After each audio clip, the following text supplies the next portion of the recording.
So that's where the linebackers, as I mentioned earlier, are going to, help Badin out. Folks, keep an eye on Pete Pendergast tonight. He's number 61 wearing white. He's going to try to go both ways for large portions of the game. Yordi does not think he can go all 4 quarters playing 2 ways as a nose tackle on the defensive line, but they're going to need him on both sides. Ladies and gentlemen, we're going to go ahead and check out the beautiful national anthem from the amazing Hamilton Band. We want you to check out what they can do because they truly are exceptional. The colors are being presented this evening by Hamilton High School ROTC members. Carrying the national colors, Jacob Lynch. The Navy colors, Trinity Apodaca. And the Rifle Escorts, Maxwell Miller and Dominic Platt.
What a fantastic rendition by the Hamilton High School Marching Band. Really a fantastic program over here at Hamilton. Oh, my goodness. And what a great arrangement of that piece, too. A couple Beautiful. extra 4/4 measures thrown in there with the other 3/4. We have great sound. Steve Caldwell working the audio tonight. And Poor Steve is going to be working hard tonight. Steve's got a lot going on tonight. We talk about the Badin players going both ways, playing both sides. Steve's playing 4 sides of the ball tonight. So he's playing offense, defense, and special teams. I think he's giving out some water. He is busier than a one-legged man in a rear-end kicking competition. Steve Caldwell, our fearless leader. Gentlemen, we look at this game. We're 9 minutes or so from kickoff. Give me a player to watch on both sides. Who's the guy you think that people should keep an eye on?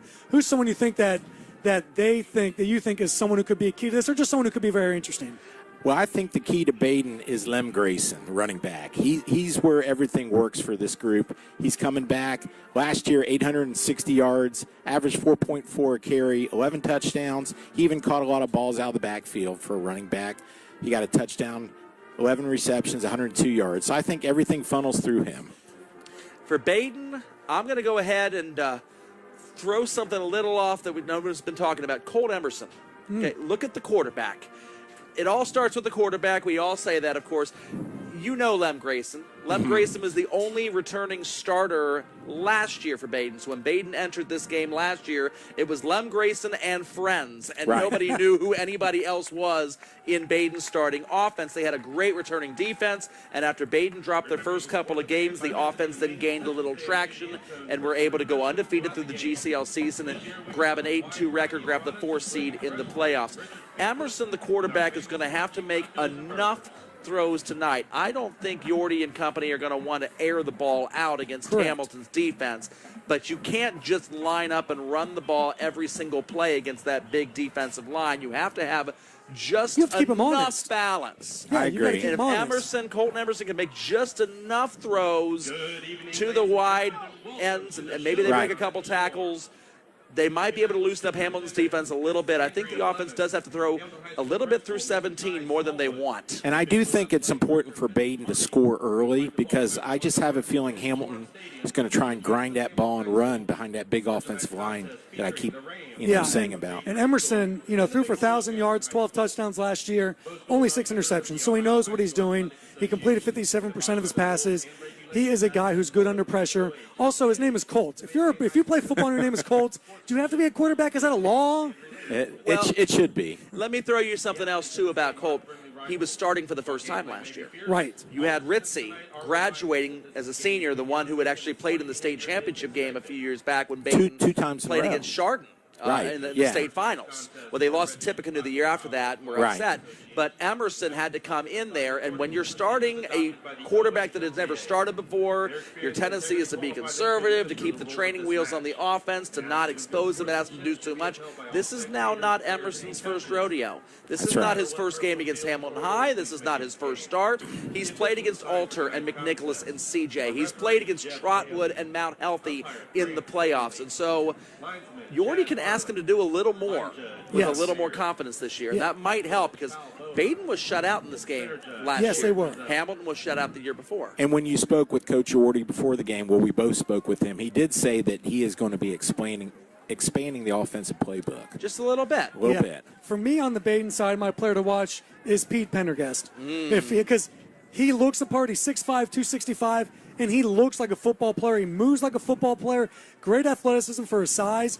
He's going to be needed to slow down Eckley Bridges, who's committed to Kent State from Hamilton. He's going to be used to slow down Mason Holbrook, who's committed to Miami. He's going to be key to let Colt throw those passes. And then how much can he give them on the defensive side of the ball? That's going to be the key. To me, it's the key to them is an offensive defensive tackle. That's my key. Now, going to Hamilton's guys to keep your eye on, I'm going to be like you. I'm going to almost take the obvious one. Go to the quarterback. And it's going to be Jaden McClain. Jaden McClain is 6'3", 190. He grew 2 inches and put on 25 pounds over the offseason. He's a lefty. Don't let your eyes fool you. He is a lefty when he's throwing the pass. Looks like Mark Brunell out there. He does, yes.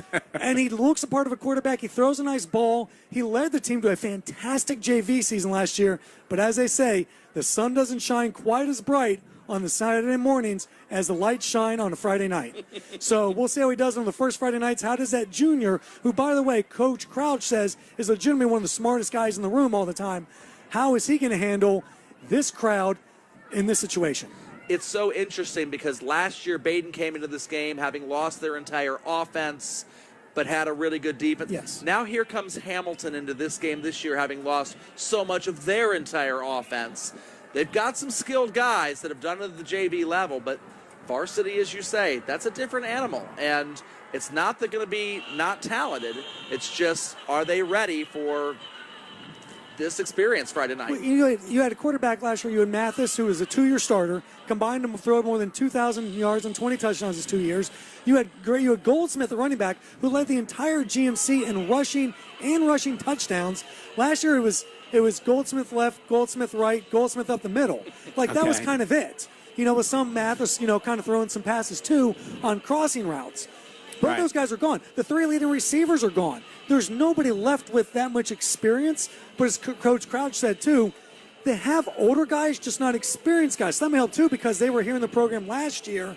They saw some things. They just didn't get to play a lot. And they're hungry now. They're seniors, and they want to get out there and show what they can do. So they're going to be playing from the heart. Danny, you got a few numbers there on Hamilton starters. These are not unbelievable numbers, but it's not because of the lack of talent. It's because of the lack of reps at the varsity level. Go ahead. What do you got there? Yeah, Jordan Bryant, wide receiver, 2 receptions, 24 yards. Okay, that's a starting wideout. Elijah Jones, 3 receptions, 56 yards, 1 touchdown, and a long of 24.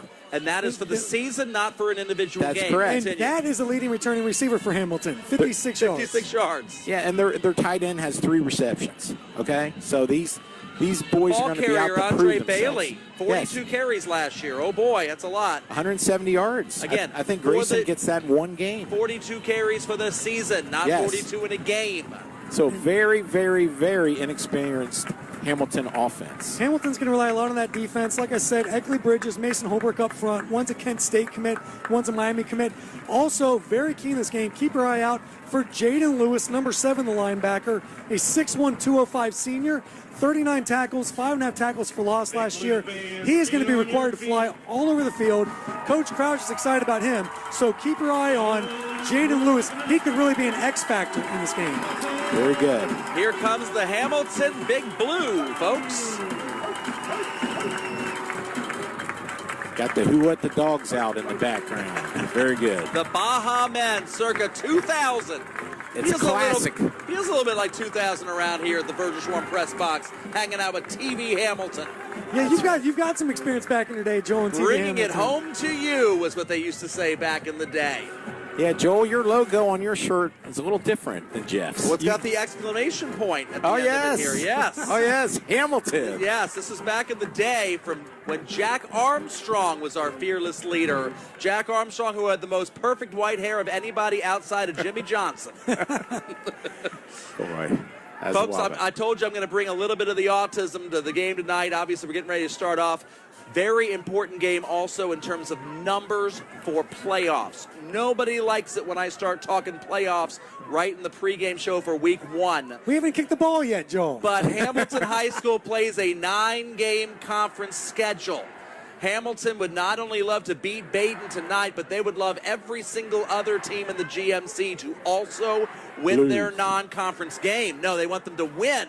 Because that's going to pull extra More points into to those conference matchups. I don't know if the GMC is going to go 0-10 tonight, 10-0 tonight, or whatever in between, but I can promise you this. The next 9 weeks, the conference as a whole will go 5-5. That is a mathematical certainty. Yes. So you need to get as many points into your conference as you can right now. And meanwhile, Badin will be eyeing scores from Alter winning last night, from Elyria Catholic going against Bishop Hartley in Columbus tonight, and from Dixie Heights against Simon Kenton in Kentucky tonight. Yes, folks, those games actually directly matter in the playoff hopes and seedings of both Hamilton and Badin. Now, quickly shout out to Adam Williams, who's on our scoreboard, by the way, in the bottom. I want to give him some credit, Adam Williams. Okay, so I believe Badin won the toss, or Hamilton did and deferred. So Badin will get the opening kickoff here. Connor Stevens lining this thing up for the Big Blue. Declan Brown back to return it, but it's going to go to the other guy, James Brink, number 4, and a fake pitch reverse as Brink keeps it. And Brink has got steam. He's got some room. Down the sideline, only Stevens to beat. He is gone. And he is loose for a 97-yard kickoff return for a touchdown, but there is a flag being thrown on the Badin sideline. This is probably going to be a sideline warning. Yes. I would imagine the play will probably stand. What a way to begin the season for the Badin Rams. Well, if you're worried about your offensive line and defensive line being undersized, how about you just score on special teams? That's one way to take care of the problem. He had 132 yards in kickoff returns last year, picks up 97 in the first 10 seconds of the game. I think he'll beat last year's numbers at that rate. Let's see what the man in the white hat has to say. The touchdown stands. Sideline warning. You got it, Joel. On Badin, there's no yards with the penalty on the first occurrence, but there'll be a 15-yarder tacked on the next time it should happen. So very excited Badin sideline there, Dan. Yeah, so basically several of them ran probably on the field screaming as the touchdown occurred. Nice little fake window dressing back there as everybody eyed Declan Brown, and Brink just kept the ball, and he was never touched. I do think the fake reverse had something to do with him getting open. Gabe Mayahara with the extra point. It is up, and it is, as Al Michaels would say, good. Good, yes. 7-0 Badin, Jeff. What do you think about this? You know, they always talk about special teams. They're always that X factor, that it's that key, you know, because it now gives your chance. Your offense doesn't have to go on the field. You don't have to worry about being in the hole after you punt it. You know, if you go 3 and out. Those are the kinds of things that win games. We talk about the last 2 games were 18-0 and 15-0. That's right. Well, it's 7 points in the first 14 seconds. They literally scored more than they did all last year in the first 14 seconds, and half of essentially, or a third of essentially what they did 2 years ago. If the streak continues, there's no reason to play the rest of the game, right? Yes. Somehow, what's funny is before the game at practice this week, I was talking to Joel Lauer, offensive line coach for Badin, And I said, Joe, what's going to happen? He said, I honestly don't know, but I'll tell you this much.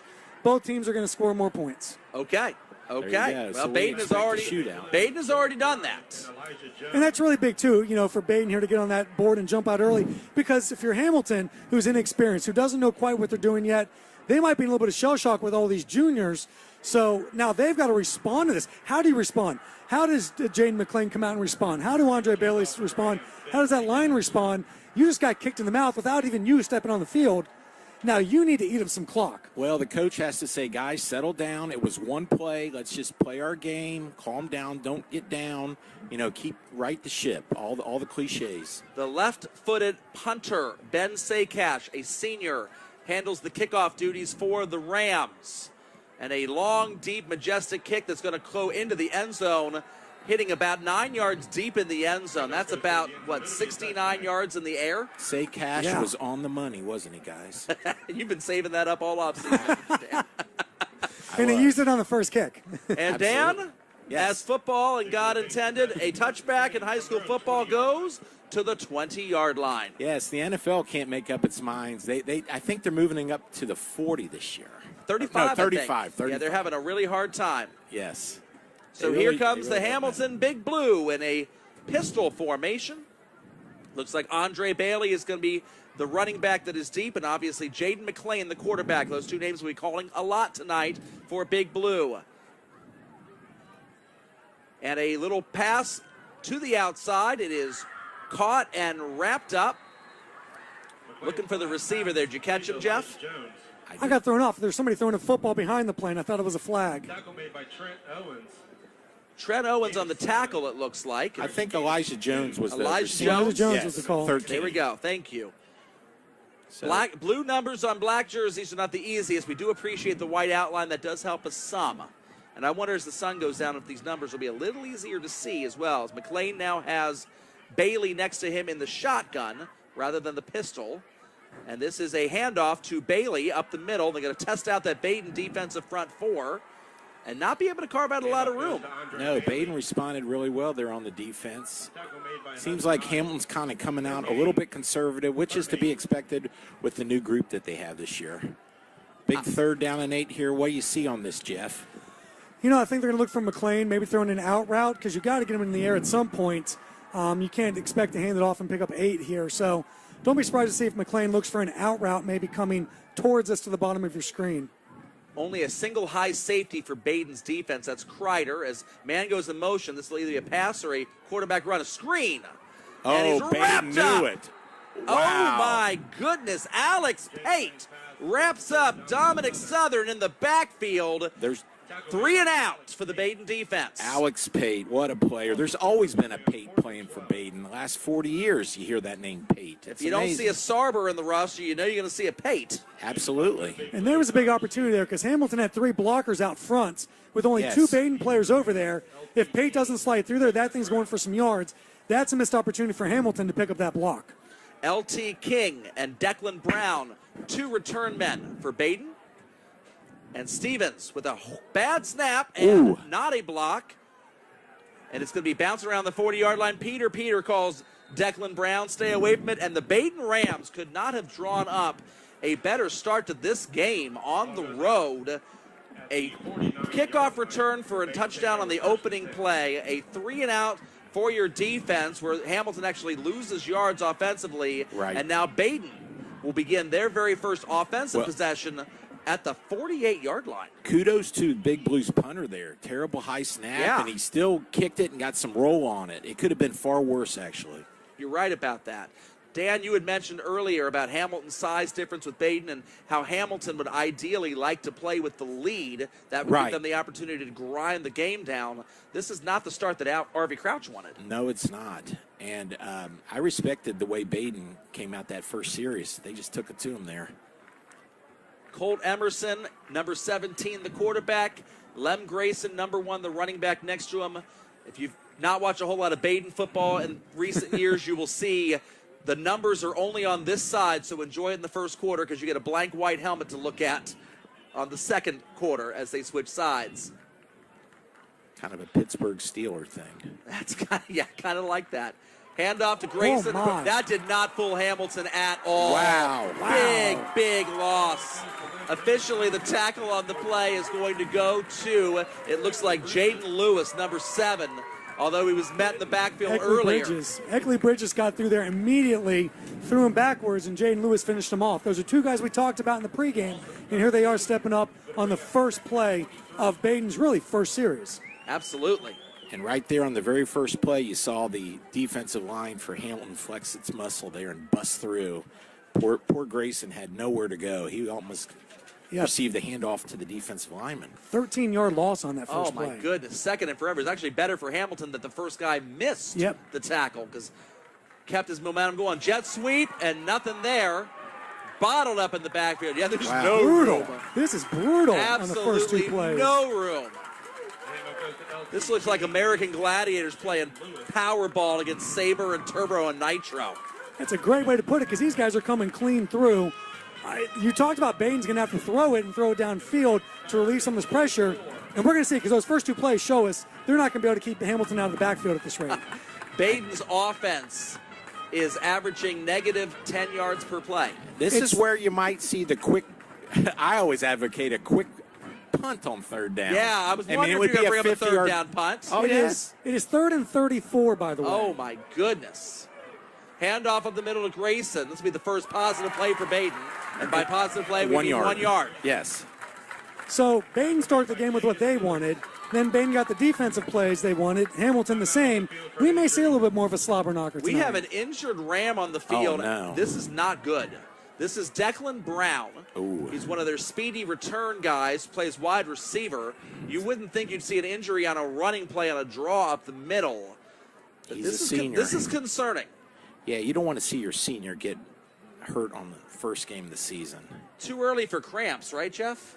Yeah, I mean, I would think at this point in the game, we talked about this early in the season, even on a night, it's really a beautiful night. It's not hot like we normally get. But if you're not used to taking those hits, if you're not used to getting up from under a pile, sometimes those cramps come up, but usually you don't have them the first 5 minutes, first 4 minutes of a ball game. It's so early. And from the way they're addressing him, usually when you see a cramp there, he's down on the field, they'll be pulling his leg or rubbing in the leg, but they're kind of up towards his head there. So maybe it's something in the shoulder area. We'll see. You know, it's interesting. Back in 99 and 2000, when Badin and Hamilton did play each other, Right. the time that Badin won that game, I believe it was a 16-13 final with Tommy Puma with a touchdown run, if my memory serves me correctly, from all those years ago.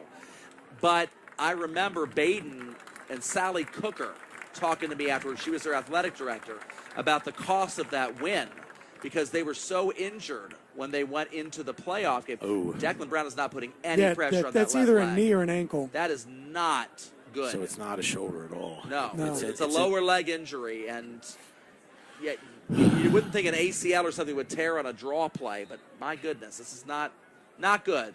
No. Saycash going to come out and punt this thing for the Rams, and they would have been better off punting it on third down. I agree. And now, one thing to keep in mind, too, look at the punt returner back there. He literally can't see. He's shooting his eyes with his hand. He is looking directly in the sun, not in that direction, directly in that sun. So he may be better off almost letting this ball bounce unless he gets a really clean look at it. But this is going to be a dangerous return for Hamilton just to make a clean catch. Elijah Jones back there as Hamilton doesn't get a lot of pressure on. Saycash boots it. Nice kick. Inside the 20, it's going to be muffed, but then picked up by Jones. Blocking the back there. And we've got it looks like, there we go. Yes, Danny, you're right. We got the block in the back flag. Hamilton's fans going to go nuts, but this is not going to stand. The flag is at the 26-yard line. Arby is not happy about this, but you saw it before the referee even threw the flag. Yeah, I did. So it's going to probably take it back to about the 20-yard line. Probably the 16. Yeah, it might be more around the 15 or so. 10 yards probably from, it looks like the flag is going to be moved to the 25-yard line. That's the target he was trying to hit. So this will go back to the 15-yard line there for Hamilton. Yeah, RV, he's probably mad at his player for blocking in the back. I don't think he was actually mad at the penalty because it was so blatantly obvious. Now, we have to look at this defensive series for Badin. You talked about they don't like the blitz. They didn't blitz, but they had 7 guys up right at the line of scrimmage. Right. They weren't blitzing, but they were right there. That's why they were able to make those tackles so quickly. And the running play and on the 2 quick outs, They're making those tackles right there because those linebackers are walking up to the line of scrimmage. It's almost like 7 down. Right. But they're not down. It's like 7 across the line. Badin knows they're going to force Jaden McClain to throw it over the top. They're saying, that's fine. If you want to beat us deep, you go ahead. But they're bringing their 7 guys downhill. And again, a single high safety look from the Badin defense. Only one man just off frame, and that is number 6, Jordan Kreider, hanging out of the 30-yard line, just out of your picture. Man goes in motion. We'll see if Hamilton tries to run it up the gut. No, it's going to be a toss for a quick slant. What nice a throw and a catch. great catch. Wow.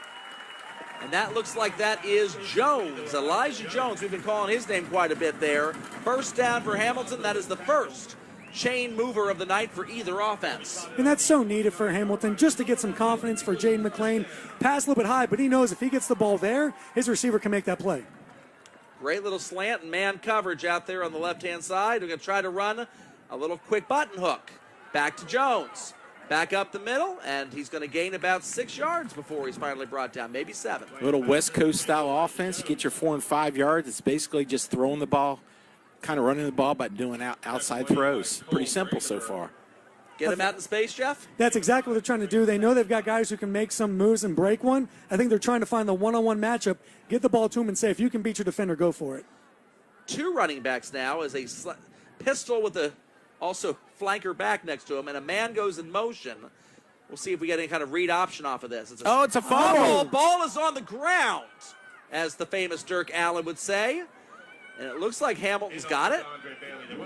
They do. They do. The clock is still running, so when in doubt, look at the scoreboard. If they stop the clock, that means the defense got the ball. And they actually get a 1-yard gain off of that. Wow. Design play. Design. Harvey's a genius. Oh, yes. Oh, yes. All right. Fumble it forward and fall on it. That's it. Fumblerooski. Fumblerooski. 3rd and 4. 3rd and 2, Dan. Oh, my goodness. Scoreboard got 4 on it? Yeah, it The does. scoreboard is wrong. Yeah, about 3rd and 2, a long 2. A lot of options here. You can either hand it off, or we could see a Jaden McClain called draw from the quarterback this time. You were talking earlier, Jeff, about some read options. The Yes. old Vince Young mesh point. This might be a good time to go to that for Arvy. A timeout being taken instead. That was a good move. He prevented the delay of game penalty. And Yeah. very important on a 3rd and 2 to keep your momentum going for Hamilton's offense. I think right now it's key for them just to pick up another first down. I mean, obviously it'd be great to get points. It's always great to get points. That's literally the goal of football. But just to get some more confidence to pick up another first down, move the ball out to more to midfield. If you don't get the first down after that, you can try and pin them on the punt. It's just important to get some kind of flow for them. You don't want to go 3 and out, or in this case, do 1 completion, then go out of the 3 out in the next series. Because you just want your offense to get comfortable with each other, because these guys have not played a real game truly together, so you want them to get more reps. This is reps. In worst case scenario, you're going to gain the field position when you do punt it, and the way Hamilton's defense played in the first series. Oh my goodness! Field position is critical right now. That's why I think when we look at this game at halftime, Yes. that kick return Yes. is going to be even more important than we even thought originally. Oh, I agree. Wrapping up a last note on Sally Cooker and my conversation with her, because we didn't finish that. Badin won the last regular season game, got drubbed in the playoffs because they had so many injuries because of how big Hamilton was. And when I asked Sally, why are we canceling, why is Badin not playing Hamilton, she's like, it's not worth it because of the body toll it took on our players. Badin does not have as many players as Hamilton does to absorb all of those. A handoff up the middle.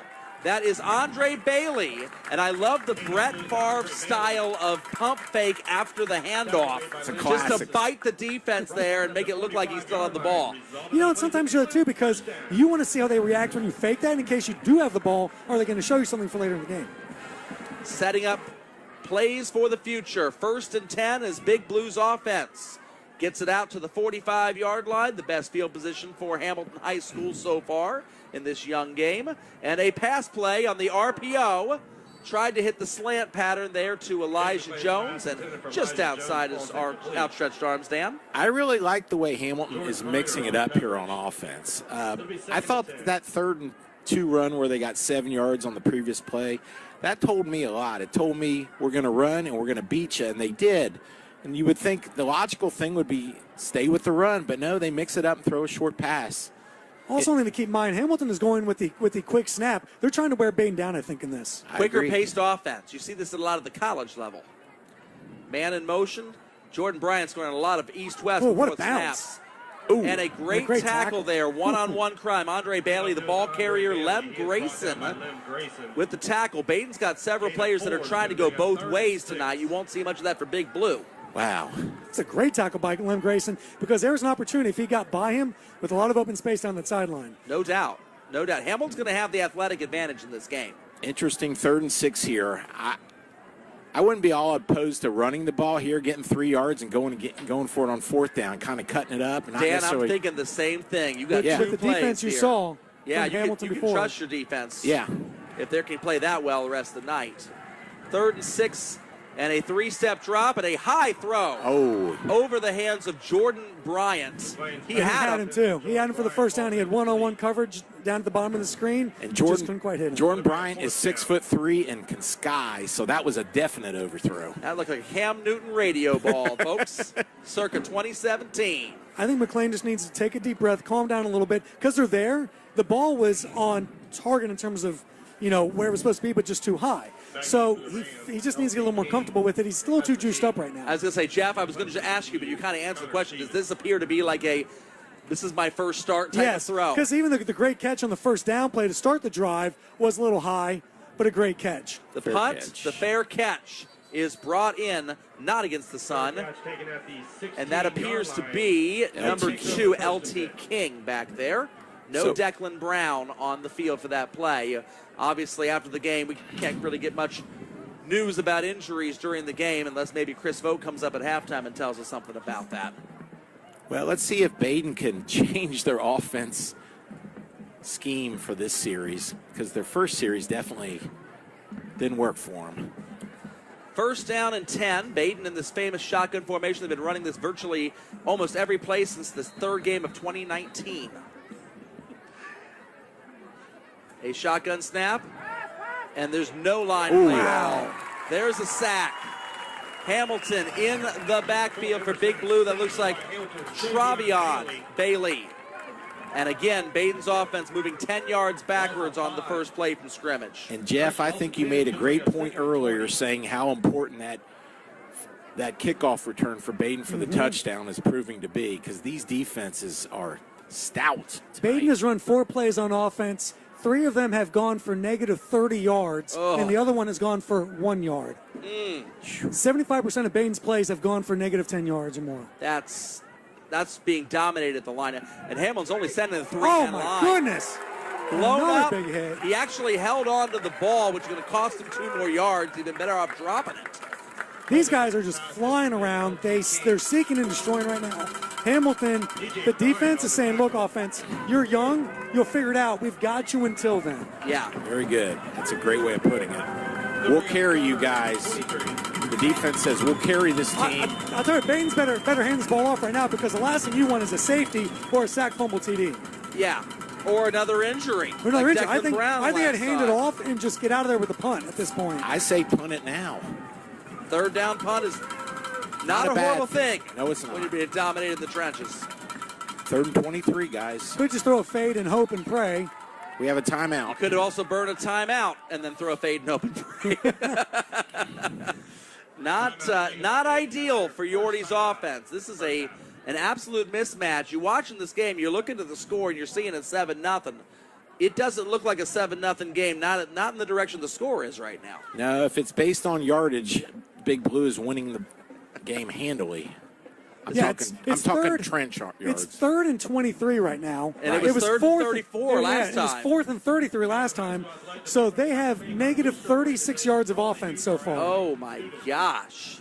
But they're up 7-0. But they're up 7-0. The 97 yards that'll put them The in the kickoff plus. return. Yeah, That's right. give them the special teams yards, Jeff. It'll make it look a little bit better. Only problem for Badin is the only way you get another kickoff return is by letting Hamilton score.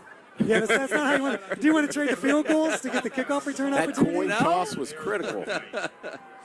And they won't have Declan Brown as a decoy out there either, it looks like. I'm calling a Grayson run up the middle here. I would think so. It's a smart play, but It's not going to do anything, but it'll. Get 40 seconds off the clock and then punt. Oh, We can't. Wow. Badin can't even pitch this ball. I mean, Hamilton's defense, man, they are studs on that D line. Once again, that's Travion Bailey back there disrupting things and making a general nuisance of himself. Honestly, it almost looks like Hamilton knows the play that Badin is going to play before they do it. The question is, do you go after the punt here, or do you set it for a return to get good field position? I would not want to. Well, that's a great question. There's not an automatic first down for a 15-yard penalty. I'd go after So roughing the punter is not going to be as devastating on 4th down and 34. High snap. Saycash gets it out of there. What a kick. Angles it. It's going to be fielded. Very nice field there by Hamilton High. That was a great field, Joel, because if he would've doesn't kept field rolling. that, 30 yards. Yep. Absolutely would have kept rolling. And let's give a shout out to that man, Elijah Jones, again. Good little scoop up, looking into the sun, as you said, Jeff. Not a lot of high school stadiums laid out in a north-south orientation. It is interesting. I guess right. west-east orientation West-east, would yeah. be. Yeah, it's west-east. Now, Yeah, Hamilton got some stuff going on their last drive. Right. This drive, if they can pick up another 2 first downs or so, they're into field goal range. That's right. And that could be really big for them to start to get some points and feel, just to get some confidence in what they're doing on offense.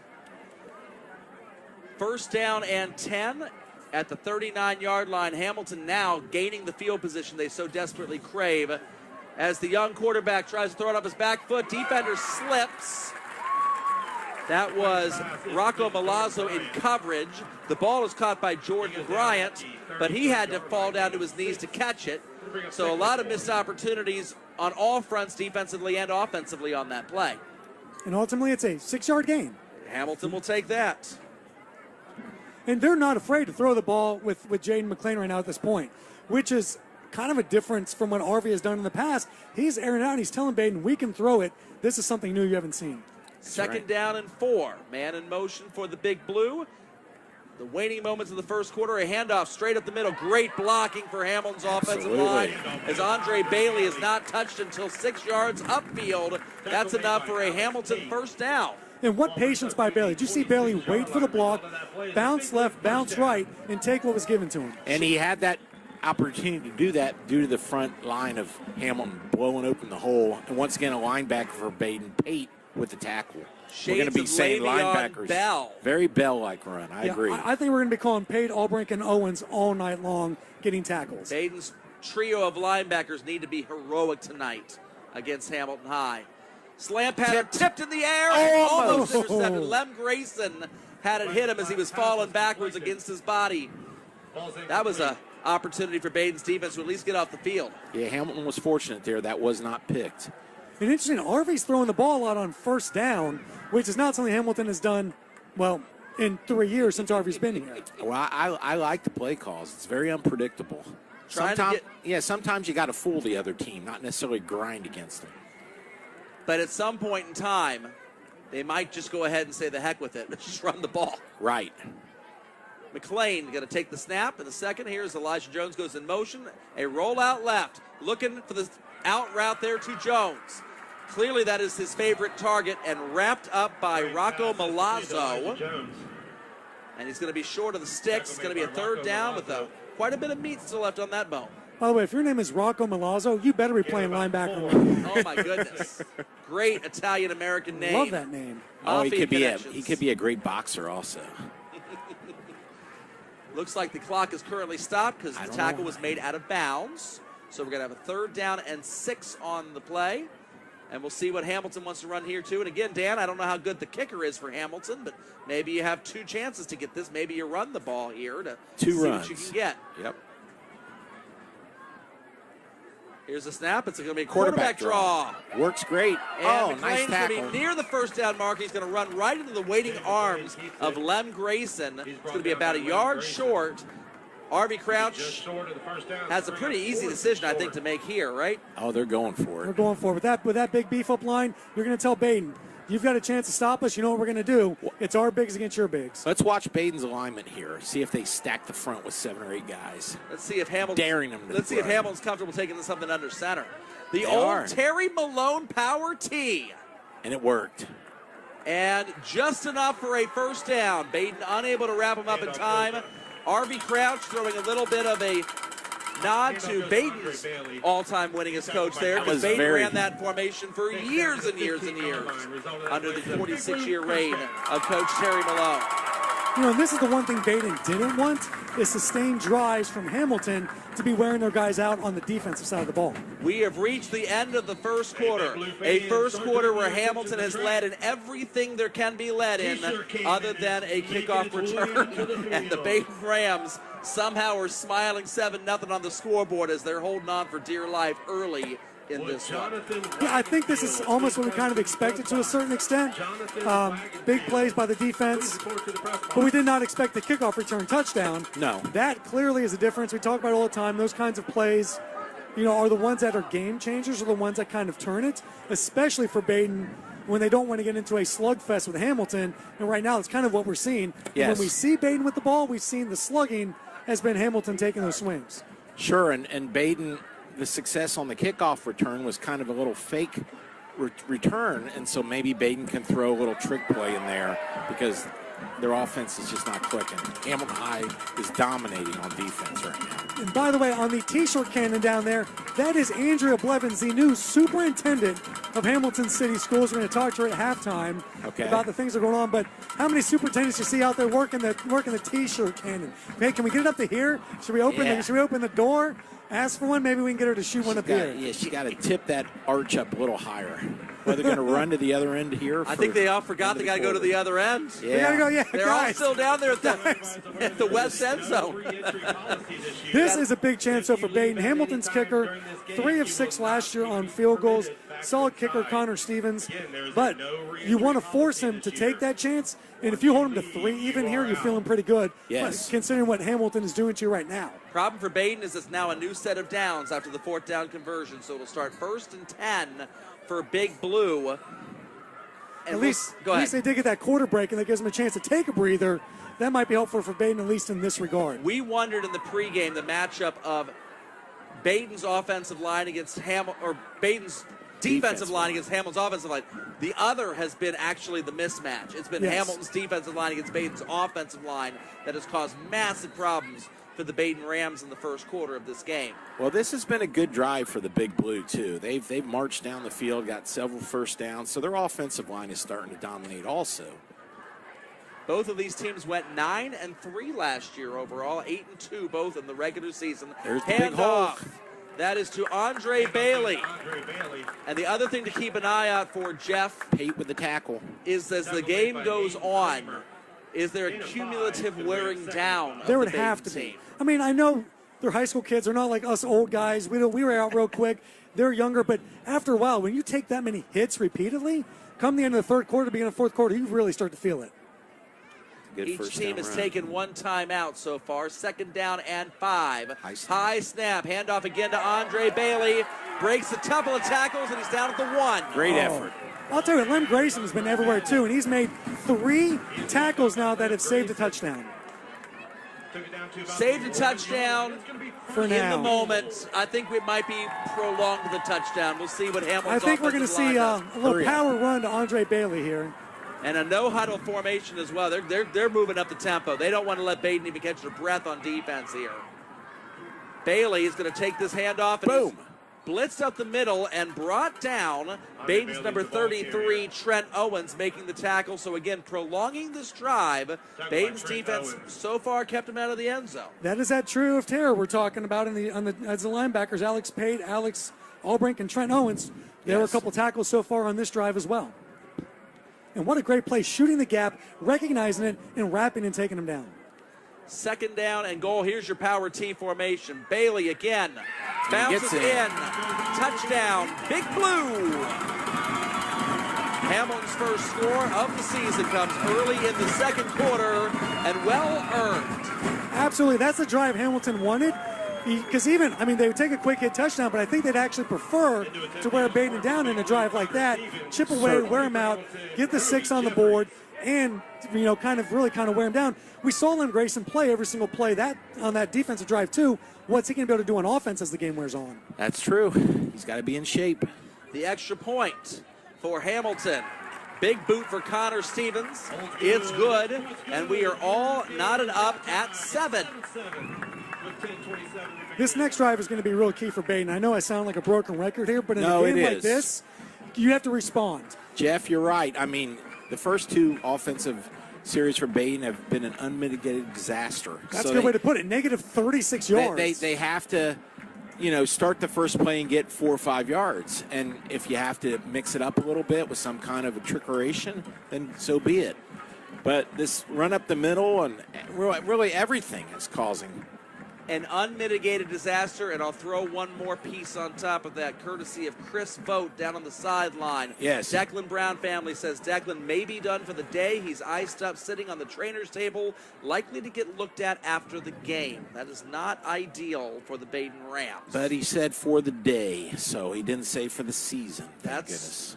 It might be early to know that. Yes. What my concern would be if I'm a Badin fan would be that. Let's hope it's a sprain or something like that. Exactly. And that's a big loss because he's one of their best receivers and he plays on special teams. Oh, yeah. That's a big loss for this Badin Rams team. Badin needs every athlete they can get against a matchup this tough. Absolutely, without doubt. And to kick off for the Big Blue, Connor Stevens. All right. There is nothing about this game to make you think that Badin should be tied right now. No. But here comes Badin's best play of the game. They're going to have a chance. Now, if Hamilton can kick it in the end zone, you know darn well the coach said to do it. Brink and Grayson back I wouldn't there to be surprised either to see kind of like a squib kind of kickoff. No, they're going deep to Grayson. Boomed it in the end zone. Not going to get to There you return go. that. That's the kick they were looking for. And so the gentlemen from New London Road will take their first offensive possession of the second quarter, going into the sun on a 1st and 10 at the 20-yard line. When does the road just become London Road? How long is it going to be new? New? Yeah. Been new for a bit, right? Yeah, it's like Since the comedian. 1966, says the Badin faithful. It's like the comedian had said, the Bible, you have the Old Testament and the New Testament. When is it going to just be the Old Testament and the Old Testament? That's the question. Jeff, these are the deep things we pontificate together when we're together on the Report Ohio's coverage of high school football. I wasn't sure which one of you was the comedian. Now I know. I might be neither of you. It might be my dad. Exactly. We like dry humor. We do. Hand off to Grayson, looking for a positive gain. And he got a yard. It's not a negative gain. We'll take that for Badin, right? About a half a yard gain, maybe a full yard. Yeah, Hamilton's defense has come to play today, and they're eating Ram for lunch. 2 feet, about a 2 feet gain. Round up to a yard. Round up. Notice that they ran wide on that play. They didn't want to go straight up the middle. So Great point. They're going to probably try and throw sideline passes here. They got a slot right here. See a little quick pass to the right. 2nd down and 9 for the Rams. Interesting formation. Nobody out to the left, and kind of like an H-back on the right side for Badin. I think they got a tight end maybe. Yeah, exactly. Handoff up the middle. There it goes. There it is. And there's a broken tackle. Rocco Milazzo. Across midfield. The first genuinely strong play for the Badin offense, and a flag at the end. We'll see who was undisciplined over there at the Badin sideline. Milazzo looks a little bit angry, so I think something might have been done to him. We'll see if I'm right. There's a 35 or so, 34-yard gain on the play. And the referees will have to chat about what the extracurriculars were. Coach Crouch is down They're there going back saying, the other way. It looks like Crouch it's is on Badin. saying push him back. I saw a Hamilton player go flying at the end of the play. Okay. I'm going to presume that's what Somebody it was. blocking late on the Badin sideline after the play was already So this will done. be a post-possession late hit or personal foul. Yes. So the 34-yard gain becomes a first down, but really a 19-yard play. There you go. 19-yard net. 34-yard run, 19-yard net. And our screen is down here, We gentlemen. lost our screen. Result of that play was a first down. As we're trying to poke it through. There we we go. go. We got our screen back. Some adjustment by the cameraman. So you're right, Jeff. You did your math well. It is a 19-yard net gain. So a post-possession personal foul on Badin. We'll But never still know first what and it 10. was. But, that's still the play Badin has been desperately needing. Oh, They did man. not have in the first quarter. That is a big play for Badin no matter how you slice Do you it. think giving the ball to Rocco there kind of surprised them? Yes. I think they weren't looking Everyone's for that. looking for Grayson, and there's Grayson up the middle there. And that's Grayson's best run of the night. 5 yards. There you go. I think Badin's starting to get filling up what they need to do, starting to fill out what their flow needs to be, how they need to block.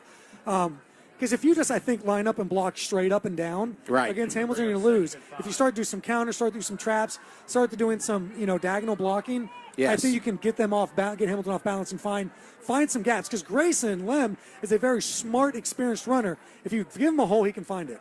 That's a good point about the scheme going diagonally, not just straight ahead. because Hamilton was just busting through the middle. Handoff up the middle. Like that play. Nothing there. Yeah. Not much there against Hamilton's interior defensive line. That appears to be Milazzo, the ball carrier there, as Badin rotating some running backs. No gain. Eckley Bridges coming through and making that tackle, the Kent State commit. Couple of prize fighters kind of feeling each other out early here. Has Badin thrown the ball to a wide receiver in this game? I don't remember. I don't think so. trying to remember myself.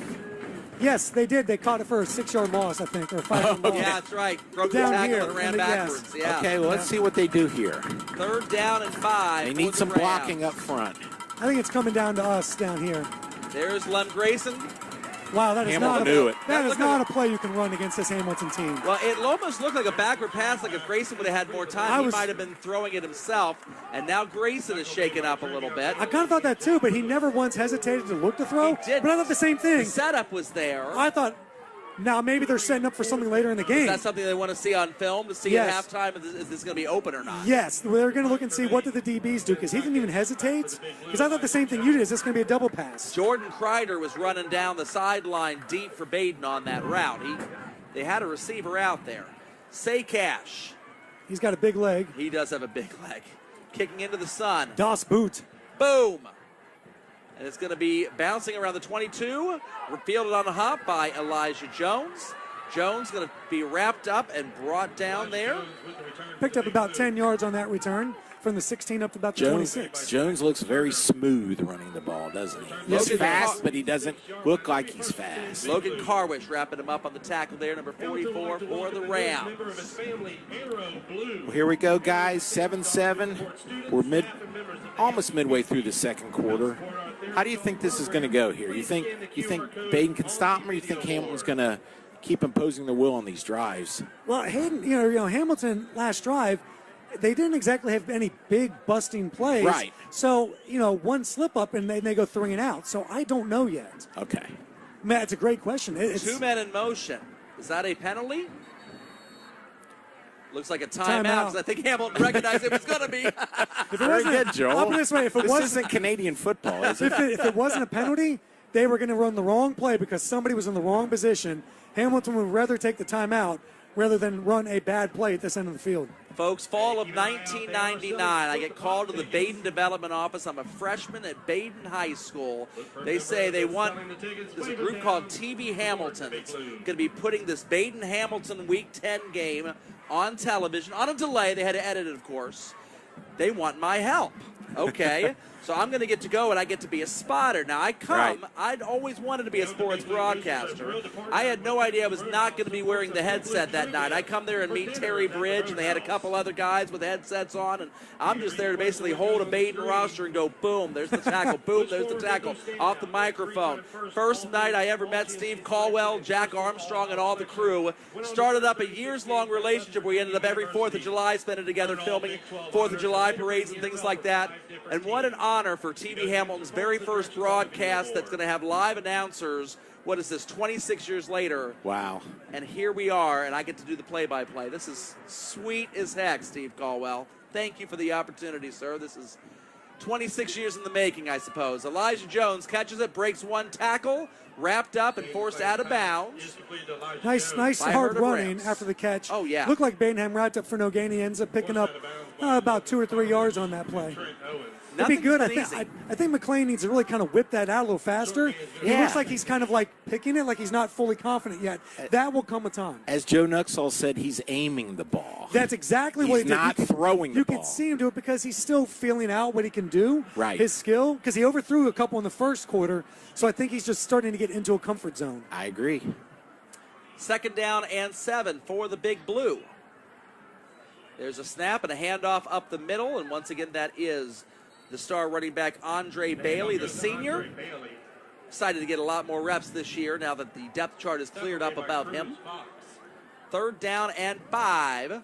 That was a good play by the Badin defensive line there. They actually held their own down there. The linebacker didn't have to come up and assist on the tackle. This is a really big play for Badin's defense really to try and get is. off the field because they do not want to do another 3 set of plays after this if they give up a first down. Absolutely. It's all about clock management. You'll hear that a lot from us, Jeff. Oh, we love clock management, Jeff. we think We're about, obsessive about it. it's the second quarter and we're talking about the clock already. Oh, don't get me started on NFL coaches and timeouts. Oh, my gosh. Oh. They don't understand, do they? No. Blitz coming. Man coverage to the outside. Deep throw. Intended. Trying to look for the Hamilton receiver's number there. Looks like that's number 4. Jordan Bryant there. Rocco Malazzo in good man coverage. As Kreider, the safety, unable to get there in time, but Malazzo breaks it up just enough. And Badin's defense has their precious hold, just like they wanted, Jeff. And that, you know what, that's not a bad play for Hamilton because No. it tells Badin, we're going to do this now. Badin has to honor that. Yes, and he can throw the ball deep, Yes, and he he did a can. great job with that. And He gave his receiver a 50-50 opportunity. Just a great play by Rocco out there. Coach Crouch was kind of asking or lobbying for the PI there, or the defense holding. Nice. Ooh. Oh, And he goodness. shanked it. This is Bad a chance punt. for Badin to scoop. I don't know if they want to touch this ball. Did he touch I it? really Did he touch don't it? know that they want to touch this ball. Okay. You're right, Jeff. It is a chance for Badin to scoop. He It's held up, smarter not to. but if you don't I like get your it cleanly, aggressiveness, Jeff. I like it. if you don't get it cleanly, Yeah. you waste all that goodwill. Look, I'm just looking at what the defense from Hamilton has done too. It's true. Sometimes you may want That to might be gamble. your best chance. Yeah, Well, that's what Jeff, you're saying the special teams for Badin is where it's at. That's So it. scoop that ball and run. I'm almost thinking it might be worth the gamble, but especially Oh. that close to sideline because if you boot it, you might just boot it out of bounds. Well, Badin is going to have the ball at the 34-yard line going in. This is dream field position if Badin's offense can do anything with it. They've done precious little in their opportunities so far this game, but now with the short field and a little bit of momentum, we'll see if they can get things going.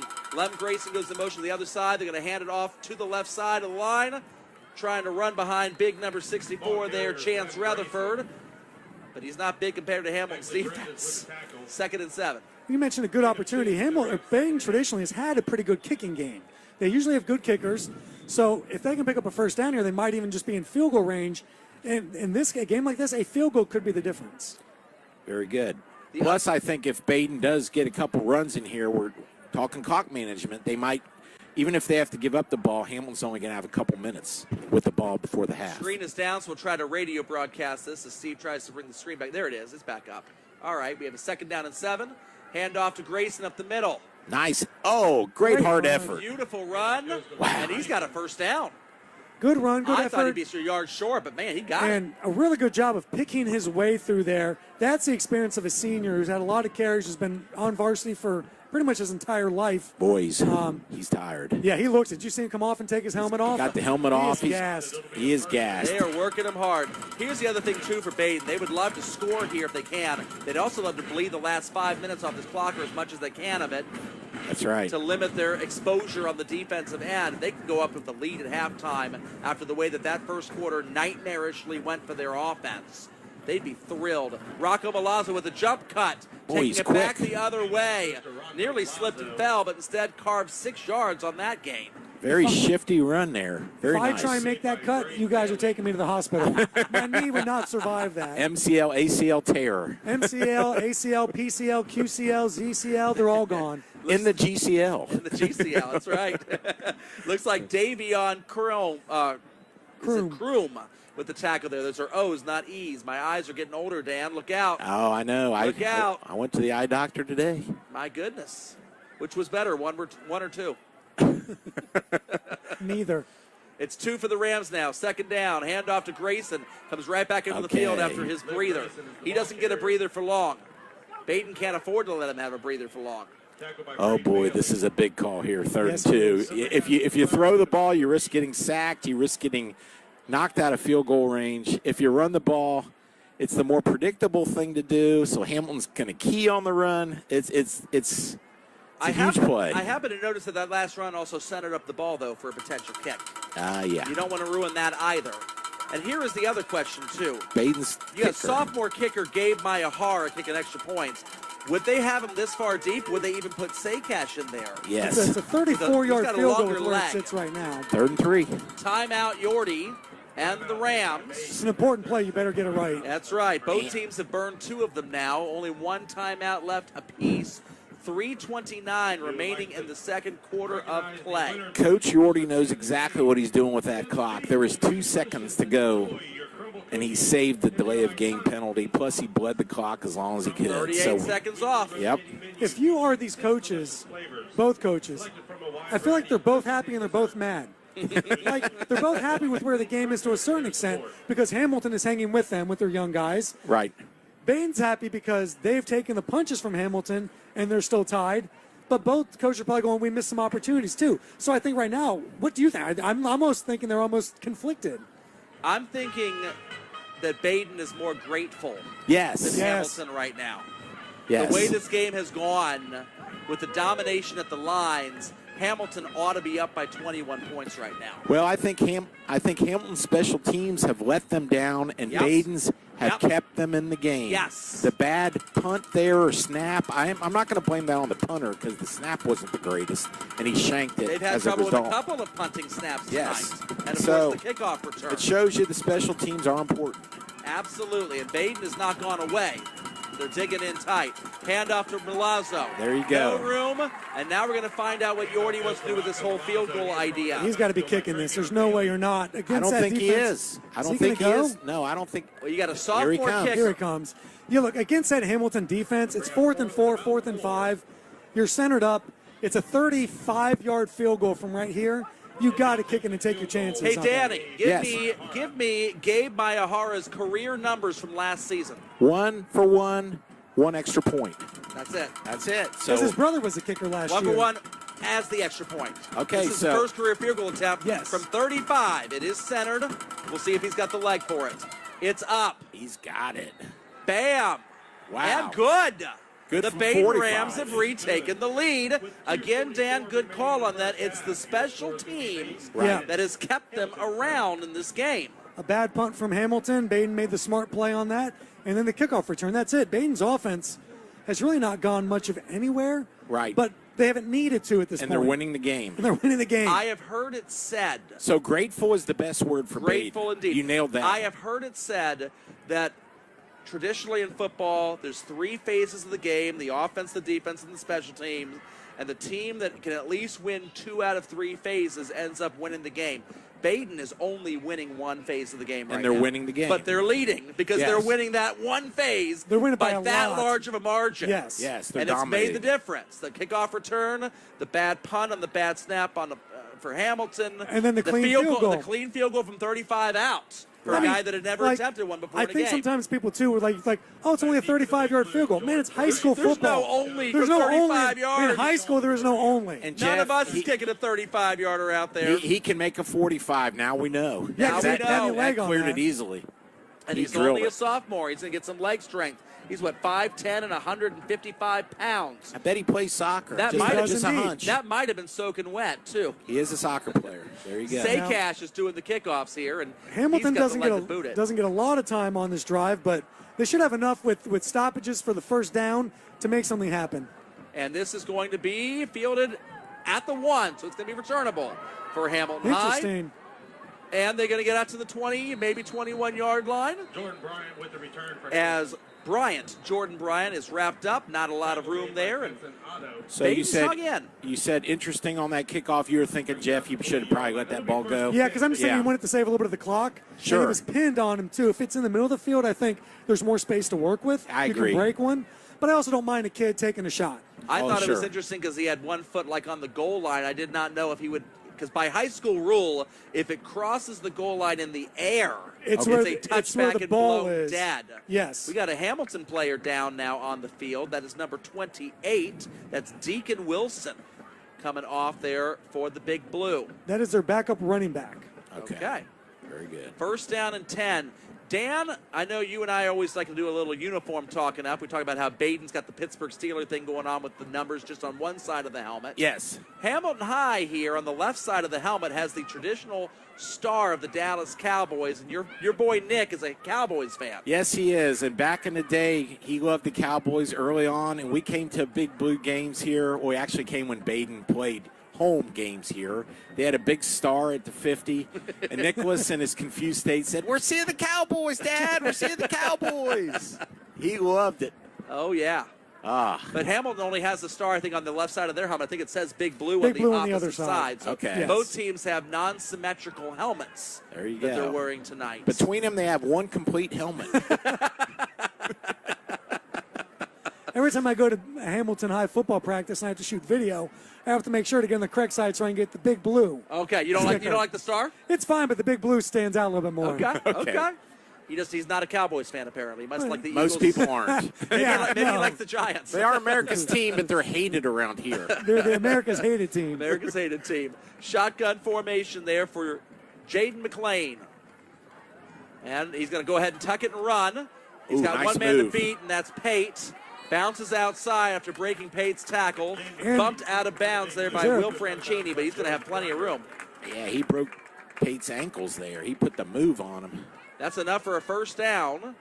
I think you said earlier, Jeff, that Yep. first down. I thought you said earlier, Jeff, they don't necessarily want the quarterback to run, but they wish he would a little bit. 'Cause Yeah, when that he was an drops back. example. So Yeah. that was a design play. He will run a design play. He doesn't like to run a lot when he drops back to pass. Nice. Oh, Slant nice pass. catch. Good catch. Again, a better catch than a throw. Elijah Jones. As McLean is just a little amped. Just a little bit. He's got to bring that down.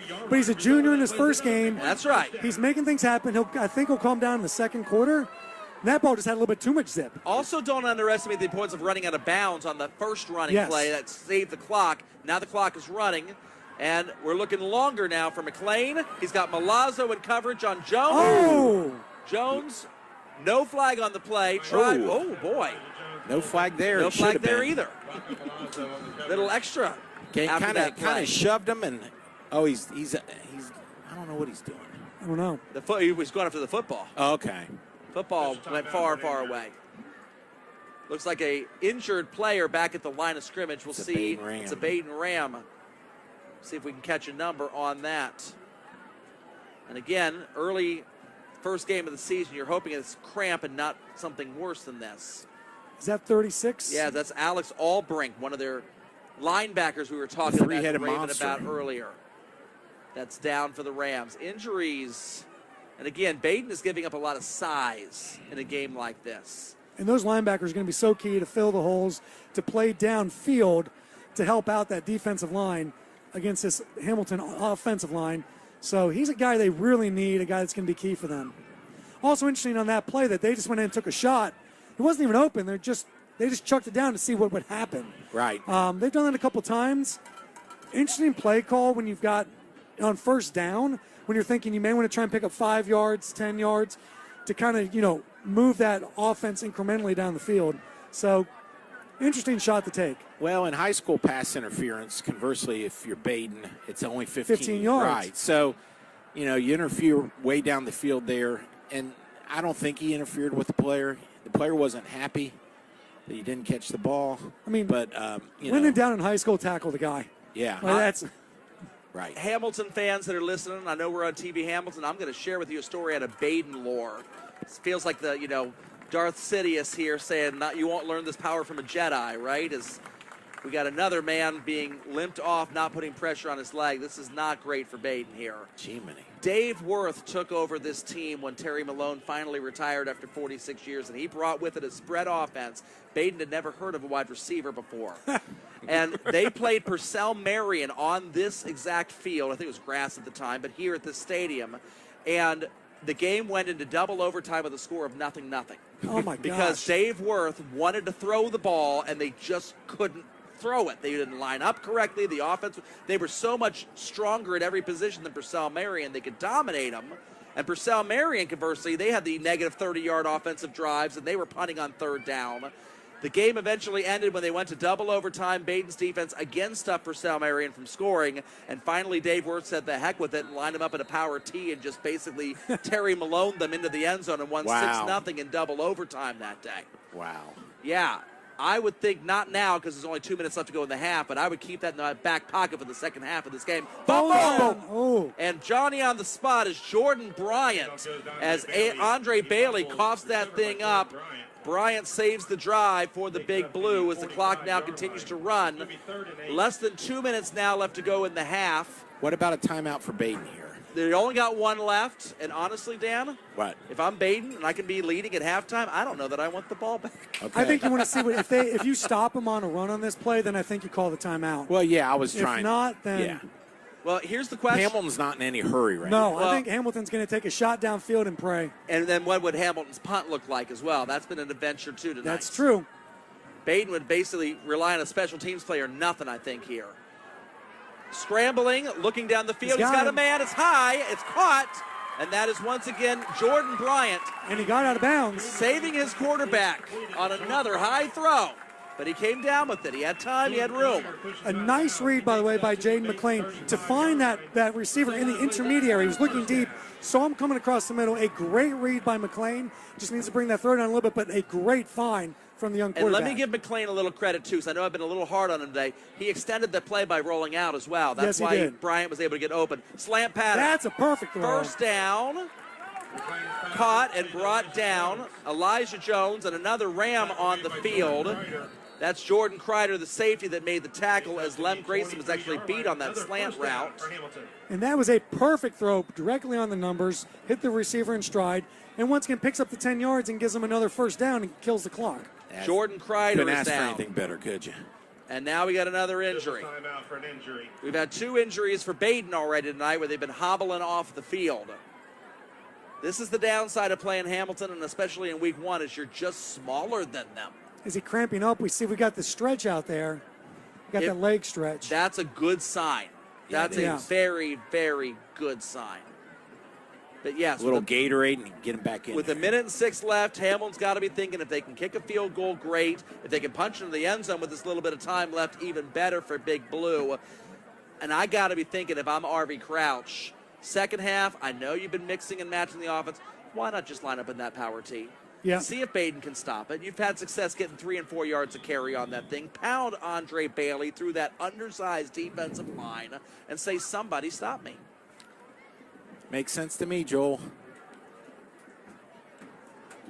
Try to see if I can figure out from joeidle.com what year that football game was. Would have been 2005. And it was Badin's 7-0 win in 2 overtimes over a 1-9 Purcell Marion team. That's the game I'm referencing from 20 years ago. Play action. He's got it. McClain's Taking a looking up the shot. top. He's got Milazzo trying Did he to break catch it up. that? And it's What a touchdown. catch! Holy cow! Caleb Ahonen. Wow! 15, or is that Elijah?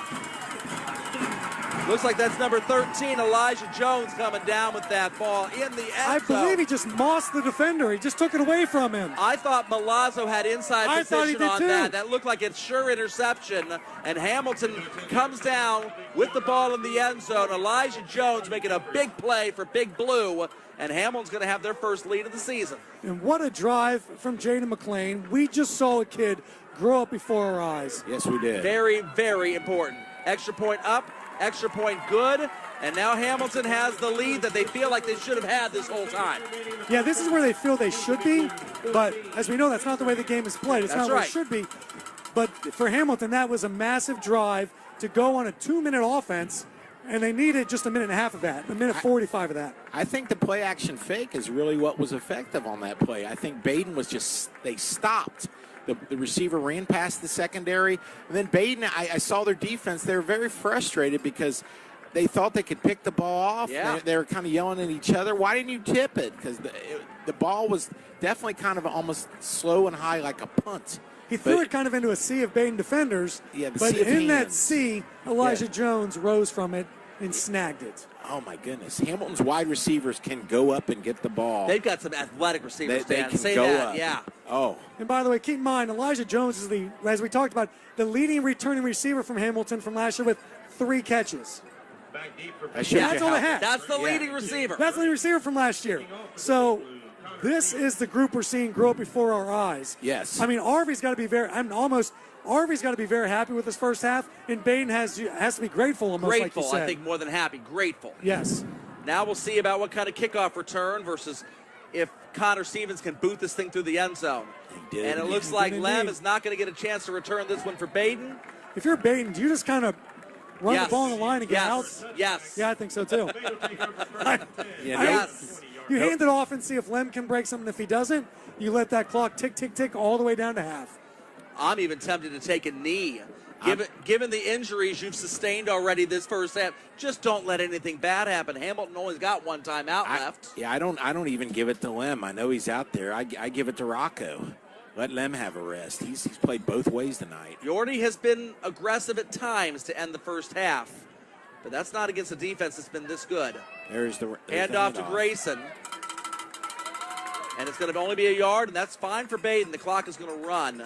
14-10. I think both teams will be satisfied with this as a halftime score. I think they're both going to be very happy to walk in the locker room. 14-10 for both of them. Well, maybe happier in Hamilton, grateful in Badin is a great way to put it. Yeah, no doubt about it. 2nd down and 9. Badin in no hurry. Hamilton not taking their timeout. I would just kneel this ball. Yeah, you're under 30 now. I'm waiting till you get down to about 5 on the clock. I wouldn't tempt fate. I'm taking a knee. You don't want to fumble or I don't anything. want to fumble or anything if I'm Badin. I mean, Hamilton's defensive line has been so much dominant in this game. Oh, my gosh. Grayson And Lem just got down. yanked down. Wow, that cannot feel good for Grayson either. No. He just got hog-tied to the ground. Oh. Hamilton's defense, man. That's going to be it, guys. That's a risk for getting your player injured on that That's play. why taking the knee is the better thing More to do. prudent thing in that case. We are going to go in at halftime. The Hamilton Big Blue have dominated the offensive and defensive phases of the game. Badin pesky hanging around with some critical special teams plays. 14-10. Dan, what do you think?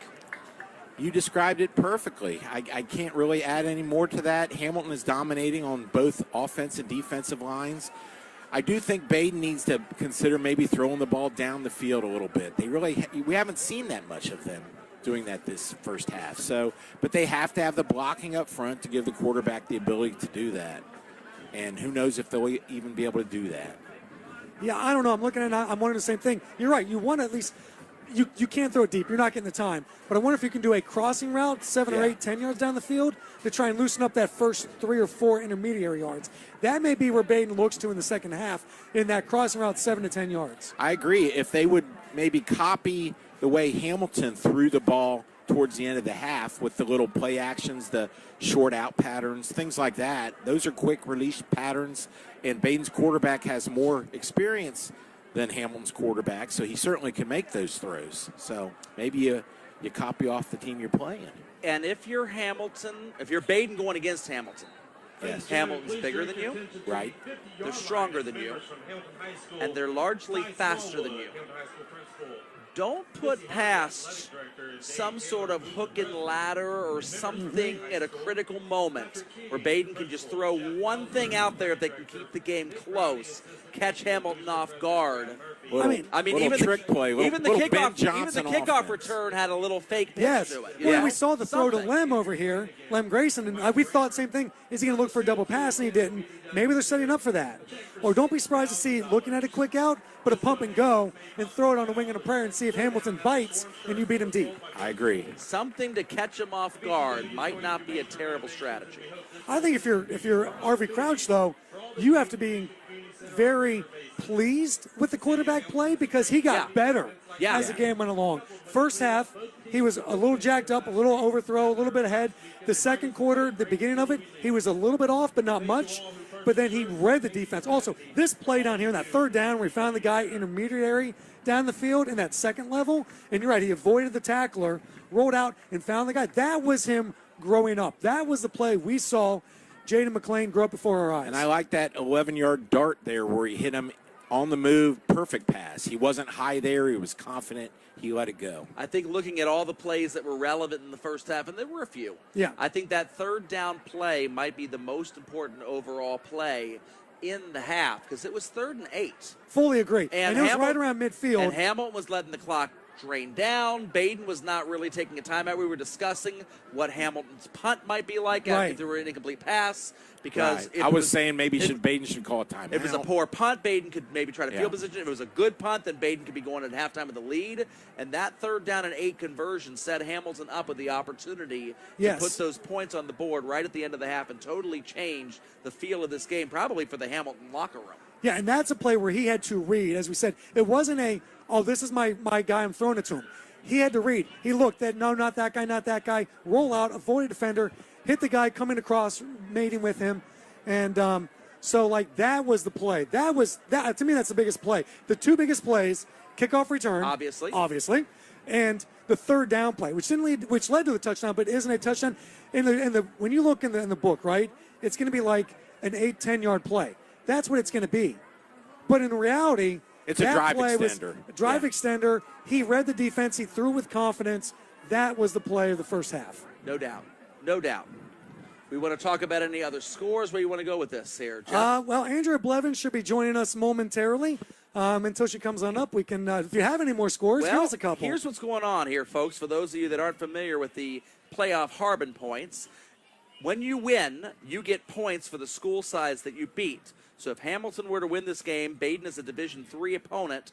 Division III opponents are worth 5.5 first-level points. If Badin were to win to beat a Division I school, Hamilton would be worth 6.5 first-level points. But it's the second-level points that really make or break you for how you get into the playoffs, how you get seeded. It is when you win a game, how many games then does that team continue to win? So after you beat up a team, you want that team to win and win and win. So when Hamilton beat Badin last year on the first game of the season, Badin ended up going 8-2. And in their 8 wins, they were able to grab 43 second-level points for Hamilton. That's why Hamilton got all the way up to the 5 line last year in playoff seeding. So a very important night for the GMC. You want as many conference opponents to win tonight as possible. And I will say of all the scores for Hamilton besides this one to worry about, I would say Middletown and Troy might be the most important one because Middletown is not in Hamilton's region. Middletown is up in the Dayton region with the GWalk teams in Division I, Region 2. Okay. So a halftime score up there, this was just posted. Troy is leading Middletown 17-14 up at Barnett Stadium. So Hamilton, you would actually want Middletown to come back and win that game. I know that you're rivals, but Troy is now Division I. One of those two teams is getting 6.5 points tonight. Hamilton would rather it be the team that's on their schedule later on this season. I'm going to step out for a moment, okay. And you're going to be joined by a guy that you know, unless this is Andrew coming in right now. No, we're going to let your boy Chris Vogt, who's been down on the sideline, step in for a couple minutes till Andrea gets here. He can talk about what he's been seeing down there from the field level. As Chris grabs the headset and puts this on, I'll go ahead and give you the couple of the scores I've seen GMC related. Kings over Sycamore, 21-0 right now. That's not a good score for Hamilton fans.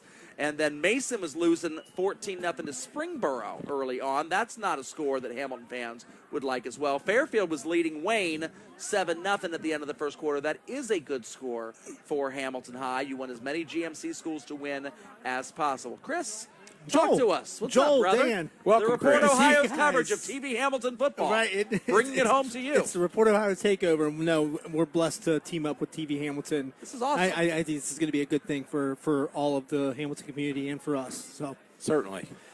What are you seeing on the sideline? I tell you what, I saw both teams kind of struggle to get a little bit going. Not for certain what you guys were talking about up here, but what I saw down there is I saw Hamilton slowly taking a little bit of that offensive momentum away from Badin's defense. Right.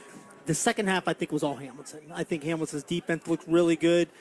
Their offense started to kind of click. I think McLean noticed that he could use his legs. Yes. And I think they need to do that more. I agree. So if you get McLean in there, and he was throwing the ball really well, that pass to Jones right in the corner of the end zone, that was a beautiful play. And I think you should probably see more of that from Hamilton. Now, in terms of what Badin needs to do, I mean, they're playing good defense. Their offense, I think they're overmatched. I think all they're doing is using Lem Grayson, and which is, if you're the defensive coordinator for Hamilton, you're going to key on Lem Grayson. Joe and I were suggesting, they scored on the trick play on the opening kickoff. It was a fake reverse. I think that had something to do with the return. And Joe and I are thinking maybe play action fake to Grayson or just something different. Right. Some kind of a trick play. Right. Yeah. And if you think about it, other than that special teams snafu from Hamilton, Hamilton's winning, ultimately 14-3. Right. So if you take that away, Hamilton, I think, is overpowering Badin at this point. And don't forget Right. also, Danny made this great point up here too. Hamilton's punting game cost them the 3 points. Yeah, you're right. Exactly. That Gave was a short field. Badin did not Right. have to do much to get in the field goal range. And kudos to Baden's kicker. His first Mayahara, kick 35 nails yard at field goal. 35. Looked like he's done it 50 times. Yeah. Yeah. And He's a sophomore, so Yeah. you know his heart's pounding in his There- chest when he makes that kick. there's some soccer background with the family, too. Oh, yeah. absolutely. Did they both play? Tell me about that, Chris. The Maya Haras are going through the soccer program as well. So, Okay. I know Eric Hickey real well, and I know he's a soccer coach. So, no, the Maya Haras playing soccer as well. So, I mean, when you've got a soccer player on the football team, he's probably going to be a kicker. But no, it's a great game. It's a great first round matchup, and it's kind of something that I honestly would have expected at this point. Yeah. It's definitely better than last year where it was just 14-0. 15 nothing, I think, was it? 15. 15. Sorry. nothing. You're right. Thank Yeah, you. 15. Right. Yeah. So- Looking for a couple other scores for I think Edgewood is beating Oak Hills. I think I saw 3-0 there. And that's again not a score that Hamilton wants. That is a score Badin wants Right. because Baden's playing Edgewood Joel, later on. you commented on a game last night that was interesting. Alter Yes. got a win over Kettering Fairmont. That's Kettering's version of this exact game. They're They big play each rivals. other on Thursday night every year.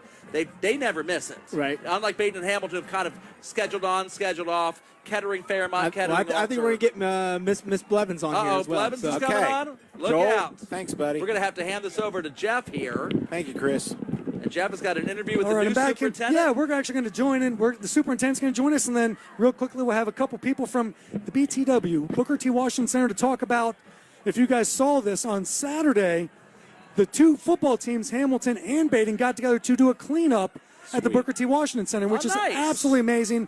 So I'm going to do a couple of interviews with them. If I can kick you gentlemen out for a Of couple course you may. minutes. Go right on ahead. All right.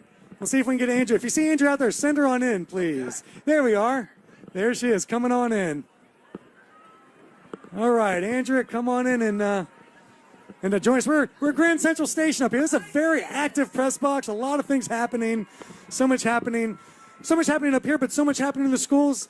Everybody welcome in Andrea Blevins, the brand new, I say brand new, but you kind of really have been acting for a while. I have, Superintendent of Hamilton City Schools. Andrea, technically we're 2 weeks into the school year. We are. How's it gone? How's the first 2 weeks gone? It's probably been a whirlwind. It has been a whirlwind, but it's been extremely positive. It's been an amazing start. We have great staff, students, and community, and it just feels right. I think there's a lot of buzz in the air. You know, this week leading up to this big game tonight, we had our first district-wide Spirit Week, which was amazing to see from our preschool students all the way up to our seniors participating. It brought a lot of Big Blue pride, into our district. So we're having a lot of fun. You talked about the beginning, even before the school year began, people may not know, you guys held a district-wide convocation with not just like teachers, everybody. You had janitorial staff there. Yes. You had crossing guards there. We did. Every staff member in Hamilton City Schools is important to what we do every single day. And it's important to me that we come together at least one time a year. So we had, a pep rally of all pep rally kickoff, really to bring back our team to their purpose, their why of why we do this work, because it matters every day. The work is hard, but we are stronger. That's what I sent out an email today to our team. And it was just so neat to see all the energy in the room. There were a lot of hellos. I haven't seen you all summer, but also to welcome our new staff in to this is how we do education in Big Blue. And it was really, really neat. You talk about staff members. You have one new staff member that is more loved than everybody else. Yes. Talk about Arrow Blue, who Yes. is stealing all the thunder. You know, Arrow Blue and I share the same initials, and we're both from South Florida. That's where we're both born and raised. But I'll tell you, when we walk in a building together, they say Andrea who. Arrow Blue is our new therapy dog in the district, and man, she has captured the hearts of staff, students alike.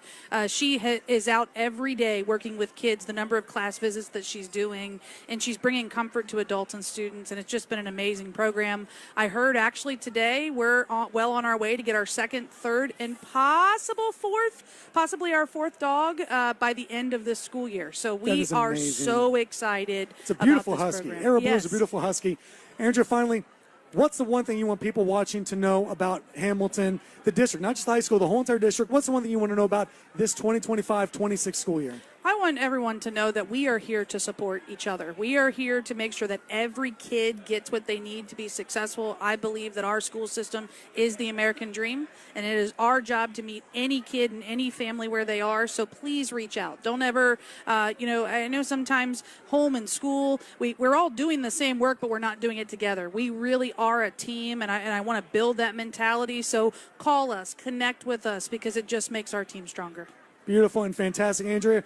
The district's off to a great start this year in a lot of ways, and you're the one behind it. Keep up the good work. Well, thanks so much. Let's Big Blue tonight, okay? Let's see how I the want a rest of this big game W goes. the rest of this night, okay? Can you make that happen for me? Well, technically I have to be neutral. Well, come on, Jeff. I'll see what I can do for you. You got blue on your shirt. I do indeed. Okay. We'll see what we can do. Well, we got that on but camera, wait, I think we've got a great game going on early on, and a lot of exciting things. And real quick, before I let you go, how exciting is it for these kids to get to play together from both teams? Oh, it's just so neat for our city. I saw so many of our athletes last weekend from both sides that went to grade school together who, live down the street, to really talk about the energy in this community. We don't have to be, we might be enemies on the football field, but we're not in the grand scheme of things. We are a giant community of educators, and to see these friends team up and play each other in a competitive way is just so awesome. I always laugh because people are like, oh, it's a rivalry, and the parents and adults are talking, rah, rah, rah. And then you see these kids again, they're like, hey, bro, what's up? Hey, man, how's your girlfriend? Hey, how's your sister? Hey, how's your mom doing? And it's like, they're friends. The people who make it into this rivalry are the people sitting in the stands around the side on the streets. Even our, a number of our staff have affiliations or graduates of Badin, and so I saw in the building this week a lot of shirts that were cut up the middle, half blue, half green, which I love to see. We should be pulling for every education institution in this town, and I happen to be a little biased, but I think our programs are the best in the area. Well, perfect. Hey, thank you very much for stopping on by. If you want to send in Mike Bramer and Ebony Tipton, I think they're out there hiding in the hallway. We'll bring them on in. All right, have a great night. Thank you. You too. We'll bring in Mike Bramer and Ebony Tipton if they want to come on in. Come on in. Come on into the booth here. Have a seat. Put on the headset. We welcome Mike Bramer and Ebony Tipton on in here. And Andrew can come and stand in the booth here. Andrew, come on in and stand back here. Go ahead and put the headset on there. So, guys, we want to talk just briefly about a really cool thing that happened at the Booker T. Washington Center last weekend. Both the Hamilton football team, Badin football team came together for a neighborhood cleanup and to meet with the kids over BTW and just kind of do a thing. Tell me exactly what kind of happened over at the BTW Center, but that these two teams came together in fellowship. Well, we're so grateful for the whole partnership, and what it does is it makes it bigger than just this game tonight and gives to the community. So I'll turn it over to Ebony because she was there Saturday at the event. So, Ebony, tell a little bit about what happened. Sure. We had about 140. There you go. We had about 140 football players in BTW, and so they were everywhere. Like, Can your center hold that much mass? I kept saying, please don't. The fire department, please don't come in because these are not the problems that we want today. But the energy in the building was something that you had to be there in order to feel it. And so they just came in. Of course, it was early in the morning, so they're still wiping their eyes. But by the time everybody got in, the coaches, the families or whatever, it was very clear that those boys knew why they were there. And so it was a beautiful moment. It was. We talk about this rivalry all the time, and it's a great rivalry. But I think when we start talking about the kids, and I just talked with Andrea, the rivalry, that angry side of the rivalry, is by the people not on the field. On the field, you probably saw it. They know each other. They've grown up with each other. They're friends. They are friends. They are friends, and it was very evident. Like, I have pictures of Badin students with Hamilton students because they've grown up together. And so it was really cool. But even though they were there for service, you could still see some of the rivalry in there. Like, I bet you we pick up more trash than you, or and you're other edge of egging it on. You're like, let's see. Sure, who can pick up the most trash? Yes, I got pizza over here. Whoever does this, like, it's fine. And then let's talk about the T-shirt sale. Tell us about the T-shirt sale you guys just picked up a check for. Yeah, amazing. $6,000 to go back to the center. I mean, that's going to be tremendous. We're right in the middle of a renovation, expansion, and actually some of the work they did, they had to move a tremendous amount of old equipment out of the facility, and we thought it would take hours. these big, strong guys, 15 minutes. They had a whole basement cleared out. But the $6,000 will just add to what we can do at the center, add to the impact we have on the youth at BTW. And you saw the youth out on the field. They were so excited. A few more came down as soon as they realized they got to go out on the field. That was a big deal for them to get to do that. But we're grateful for the contribution, but we're more grateful for the partnerships and the time that was invested. You guys doing great work at the YMCA over at the BTW Center. I love what you guys doing. Keep up the great work. A great new renovation of the lobby right across the street at the YMCA, the Fit and Family YMCA. Just across, we can see it from here. That's right. Literally. I parked there. You I parked walked there. over from there, yes. He's got connections. He can leave his car there. So He knows people. he knows some people. He knows people that knows people, and those people are his people. So anyway, thank you guys. Keep up the great work. I love hearing that about the two teams coming together Absolutely. to work Yeah. and build fellowship and build community. Yeah, So- they were very intentional on that. I was very clear. What they do on this field matters on the field, but who they are off the field really matters the most. And so to watch them come together to do something for that didn't directly impact them, but still impacted them was beautiful. And one quick note on that, I will tell you, funny thing you say that. I was at both practices. At the end of the Hamilton practice this week, when the coaches are saying, hey, make sure to get your water, do this, other notes. One of the seniors showed out, get your classwork done. Read the books. Who needs help? Who's good at math? And one kid's like, I'm good at math. If you need tutoring, call me. Awesome. Yeah. I'm like, where am I? This is not like this is football Yes, practice. it's So football practice. we're seeing communityship, we're seeing fellowship, we're seeing Yeah. a different vibe of what these schools are. Absolutely. And keep up the great work. We're going to let our early guys back Thank in the you booth. so much. Thank you for Thank coming you. on Thank you for out. the time. Thank you so It's great. much. Let's have a great second half. Thank you. Thank you very much, guys. Thanks, Mike.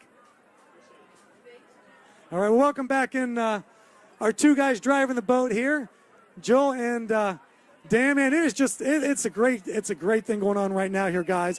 We were just talking about that community cleanup and the fellowship that they had between the two teams and the things going on at Hamilton City Schools and things. We almost forget there's a good football game going on There's too. a good football game going on out there. But what you mentioned, the cleanup and everything, that's a really important, great thing they got going together. I think that's just great.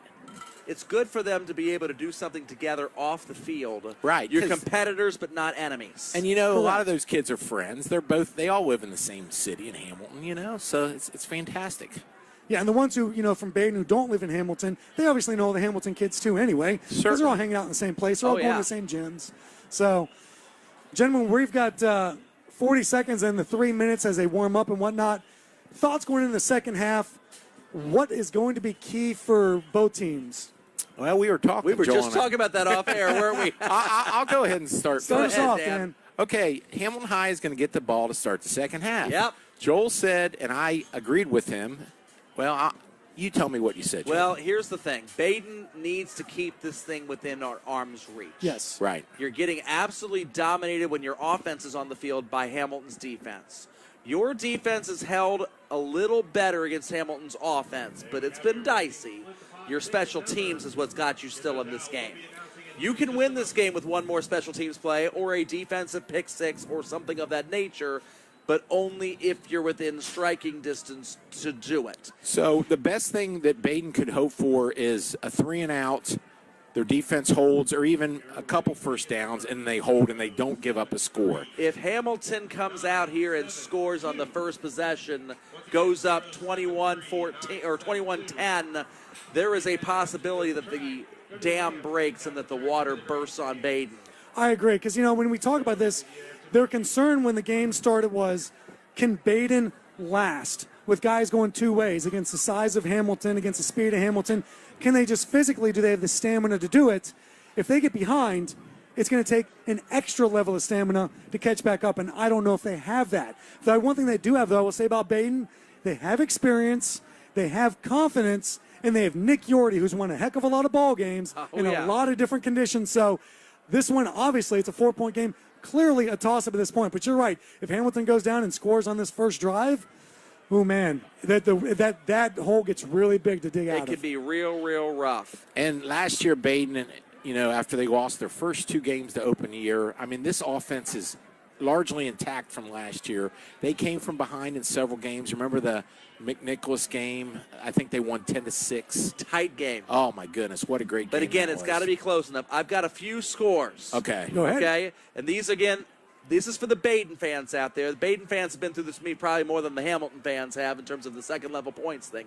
We had mentioned that Alter had won last night over Kettering Fairmont, 28-21 on a strip sack fumble recovery with 32 seconds left to go for the end zone. That would give Badin 6.5 second-level points if they beat Alter later on this year. Right. Other teams on Badin's schedule and how they're doing tonight. Columbus St. Francis de Sales is leading Olentangy Berlin 7-3 at halftime. I know, TV Hamilton viewers, why do you care about this? Because Badin's playing de Sales in a few weeks. It's worth some points. McNicholas was leading 20-0 over Turpin, and now Turpin has a 21-20 lead right before halftime in that game. Badin wants McNick to win that. Simon Kenton and Dixie Heights of Kentucky. And it looks like with 5 seconds left to go in the half, Dixie has kicked a field goal. Simon Kenton, the Pioneers, have a 6-3 lead over Dixie Heights. And Bishop Hartley and Elyria Catholic has gone back and forth. They had an injury that delayed the game at the end of the first quarter. It was Bishop Hartley 21-14 over Elyria Catholic. That's a good score for Badin. As Saycash kicks this into the end zone, and Hamilton will start with the ball at the 20-yard line. So, yes, second-level points abound. You're always looking for teams that you play later on this year to win as many games as possible before you play them, so they're worth more points. And obviously for Hamilton, if they beat Badin tonight, they would like Badin's injuries to not be serious, because they would like Badin to win as many games as they can, because it's going to generate them some points. One thing we haven't talked about, Saycash is a weapon, because there's only been one kickoff allowed, and that kickoff return, like you said, was from the half-yard line in the corner. Yeah. So that keeps Hamilton's athletes out of the open field on those kickoff returns. Handoff. This goes to Andre Bailey, and he is brought down and wrapped up. Badin's defense gave him a very similar tackle to what Lem Grayson got at the end of the first half. Rocco Malazzo, we're going to credit him with the tackle, but he had some friends, and I hope that Andre Bailey is okay. He was rolled up on a little bit. He kind of got twisted, didn't he? Little high-low action there going on. He's up. I think he just got those hamstrings and things stretched out. Oh, he's hobbling a bit in that ankle. I think he just got rolled. He's banging out the pain. He is. Literally walking it off. Old school. Old school. Rub some dirt on it, kid. He won't come out. He has Look to come at him. out, right? He's not. They stopped the game for a play. He's got to come out for at least a play.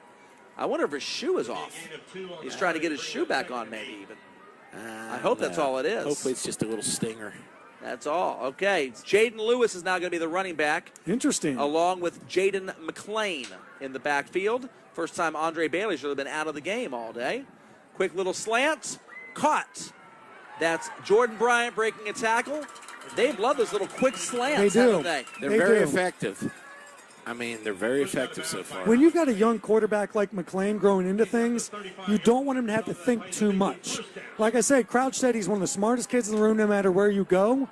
But in this kind of game speed, make him think less about what he has to do and feel better about how he's doing it. Safe, predictable passes. Yes. And you wonder if Badin's defense will do a little press coverage, try to get a pick and dare him to throw it over the top, daring Jordan Kreider, the one single lone safety, to be able to come up in deep coverage.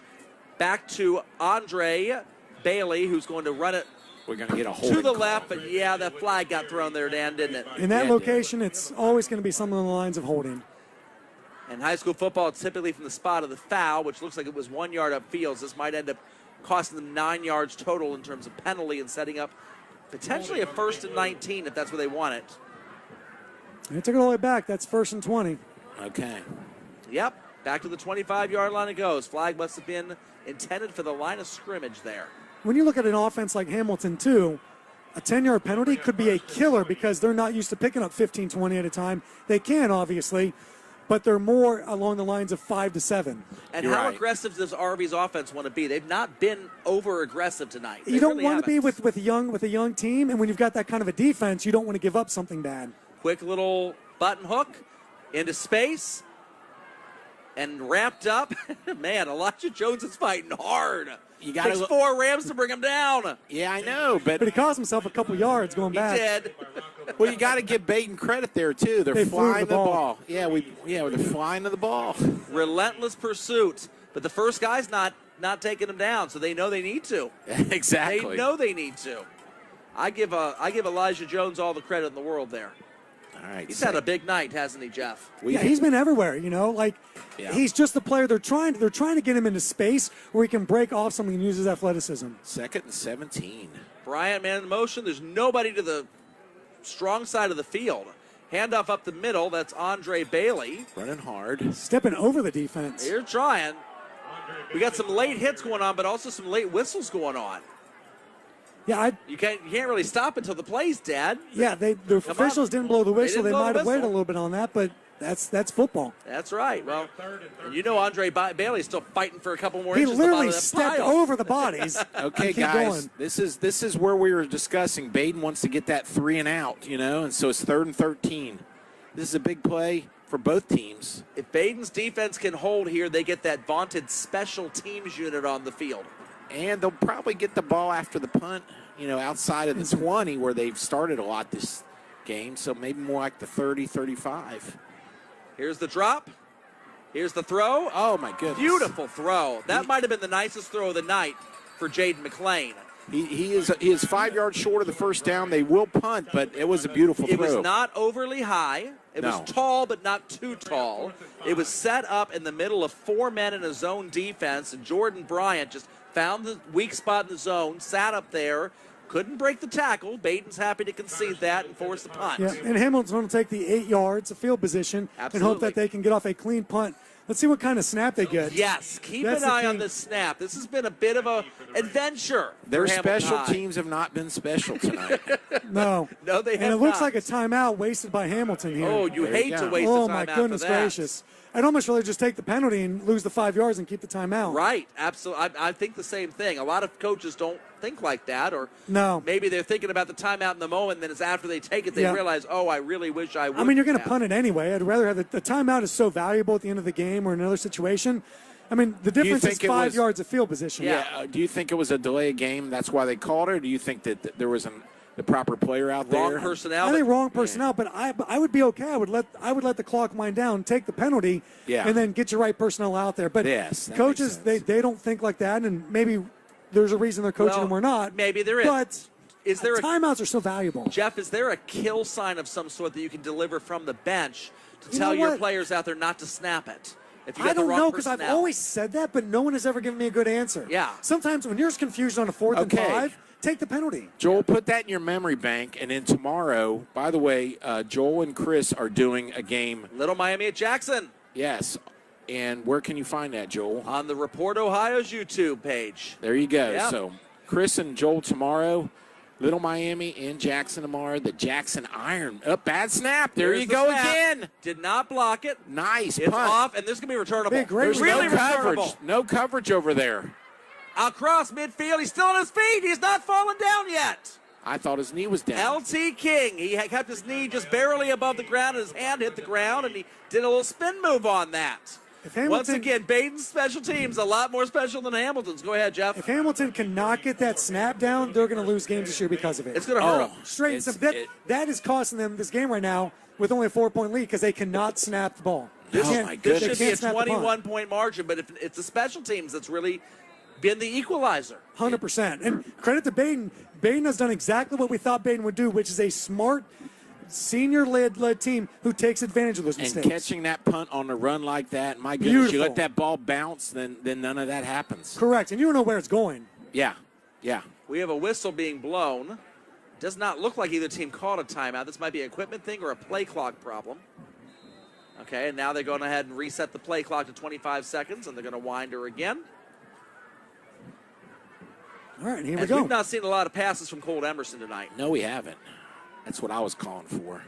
There We're you going to see go. one now. He's going Emerson's deep. looking long. He's got a man and comes touchdown. That is James Brink. Wow. The very first offensive play from the scrimmage from the second half, and it's a 35-yard touchdown over top of the defense. Give Coach Jordan credit. He listens to TV Hamilton halftime. We talked about that. Take the shot down the field and see what Goodness happens. gracious. And he Were just, we calling for that, Well, guys? here's the other thing, too. Oh. Sudden change. When something drastic happens very quickly, can you attack before the other team is even really ready? That was a bad punt on a bad snap that was very easily returnable. Set him up with a 35-yard field as Maya Hara now is going to go ahead and put it up. and through. And we have 17-14. Wow. The Badin Rams have retaken the lead. Hamilton has dominated about 85% of the game. Yeah. But that 15% from Badin has been untouchable. Badin's offense, keep that in mind. They might need to unleash Emerson a little bit more in the second half of this game. I totally agree with you. What a throw that was. Perfect throw. He hit him right in stride. He didn't have to wait for it or anything. The DB did not get his hips turned correctly and in time, and he just got blown right by. What I want to know is this, too. Where was that Hamilton defensive line on that play? Well, it was such a Emerson's quick not release. They've not had that time all half, have they? No, and that was such a quick release. So that's what we talked about. You can actually take a deep shot if you just throw it into space. Right. If you wait for the guy to get deep, you can't do it against that. So you're saying get it in the air and let him run to the ball. That's what he did. He basically just punted the ball to the receiver and dropped it in through the his basket. arm. Yeah. Yes. Which is what you can do, because if you look, that was like a 2-3 step drop. It was not all that deep, was it? No, he caught the snap, took about 3 steps, if that, and just rainbowed it up and let his receiver run underneath it. Perfect throw, perfect play call, and Badin is right back in the lead. This might end up being the best game of the series, guys, and we are so privileged to announce it. Well, it's better than the first two. Both teams have scored. We got that going for us, right? Oh, goodness. That's true. Say Cash looking to boot it through the end zone again. We'll see. Boom. A little shorter than normal. It's going to be returnable for Jordan Bryant. Oh, but they did not pick up a block. And he's going to stretch this thing wide. Badin rally into the ball. They're going to wrap him up at the 5-yard line. Are you kidding me? I guess there's something to be said for And a not booting flag. the end zone. A flag at the very end of the play. This is either going to kill Badin by putting it back out to the 20, or it's going to go half the distance to the goal and back Hamilton up even farther. Somebody hit somebody late. Or a celebration, maybe? We'll see as the referee. I think it was the man with the white hat himself. He shouldn't need a really conference with too many people around him. If he saw it just through the flag, It's dead on ball, Badin. personal. Unsportsmanlike.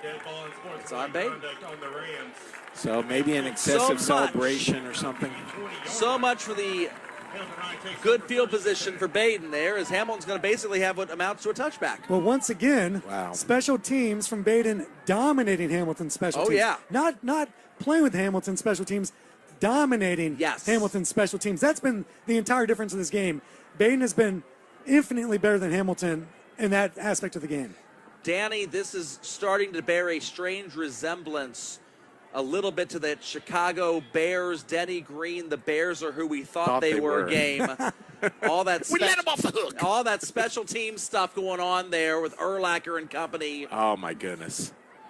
You know, my wife doesn't know a lot about football, but she can do that Denny Green quote. She loves that one, huh? She loves that one. They are who we thought they were. and more playoffs. Playoffs. Handoff, nope, fake handoff, and it's picked by Oh, Lem picked Grayson. off. Goodness gracious. That was the slant, and I've been wondering now if they waiting would to see. start pressing that and daring them to double move them. Lem Grayson Because read the it. double move was wide open. It's open. It was open. Badin is going uber aggressive and jumping. That's a coaching adjustment right there. And the young, inexperienced quarterback McLean didn't catch that one. Correct. Grayson with a great job of just turning and anticipating and being exactly where the throw has been the last, all game. In the first half, Badin, knocked 2 fumbles out, but Big Blue were right on the ball. This time, Badin gets the turnover that they needed. So, And in a weird way, you were talking, Jeff, about this quarterback growing up before our eyes. Right. A less accurate ball might have been helpful. Yes, to that one McLean actually would have been there. perfect. That He ball threw was it right thrown- on the money, and Lem Grayson knew where it was supposed to end Right on up. the money of the receiver, but Lem Grayson happened to be right between them. That's a veteran move by Lem Grayson. How about it? Rocco Milazzo, the running back, and this is going to be a handoff up the middle. As Badin's offensive line starting to get a little bit of push here. They weren't the ones that were supposed to be wearing Hamilton down, but maybe a little bit of a momentum. I think there's a lot of momentum change, and here's where it gets difficult for Hamilton.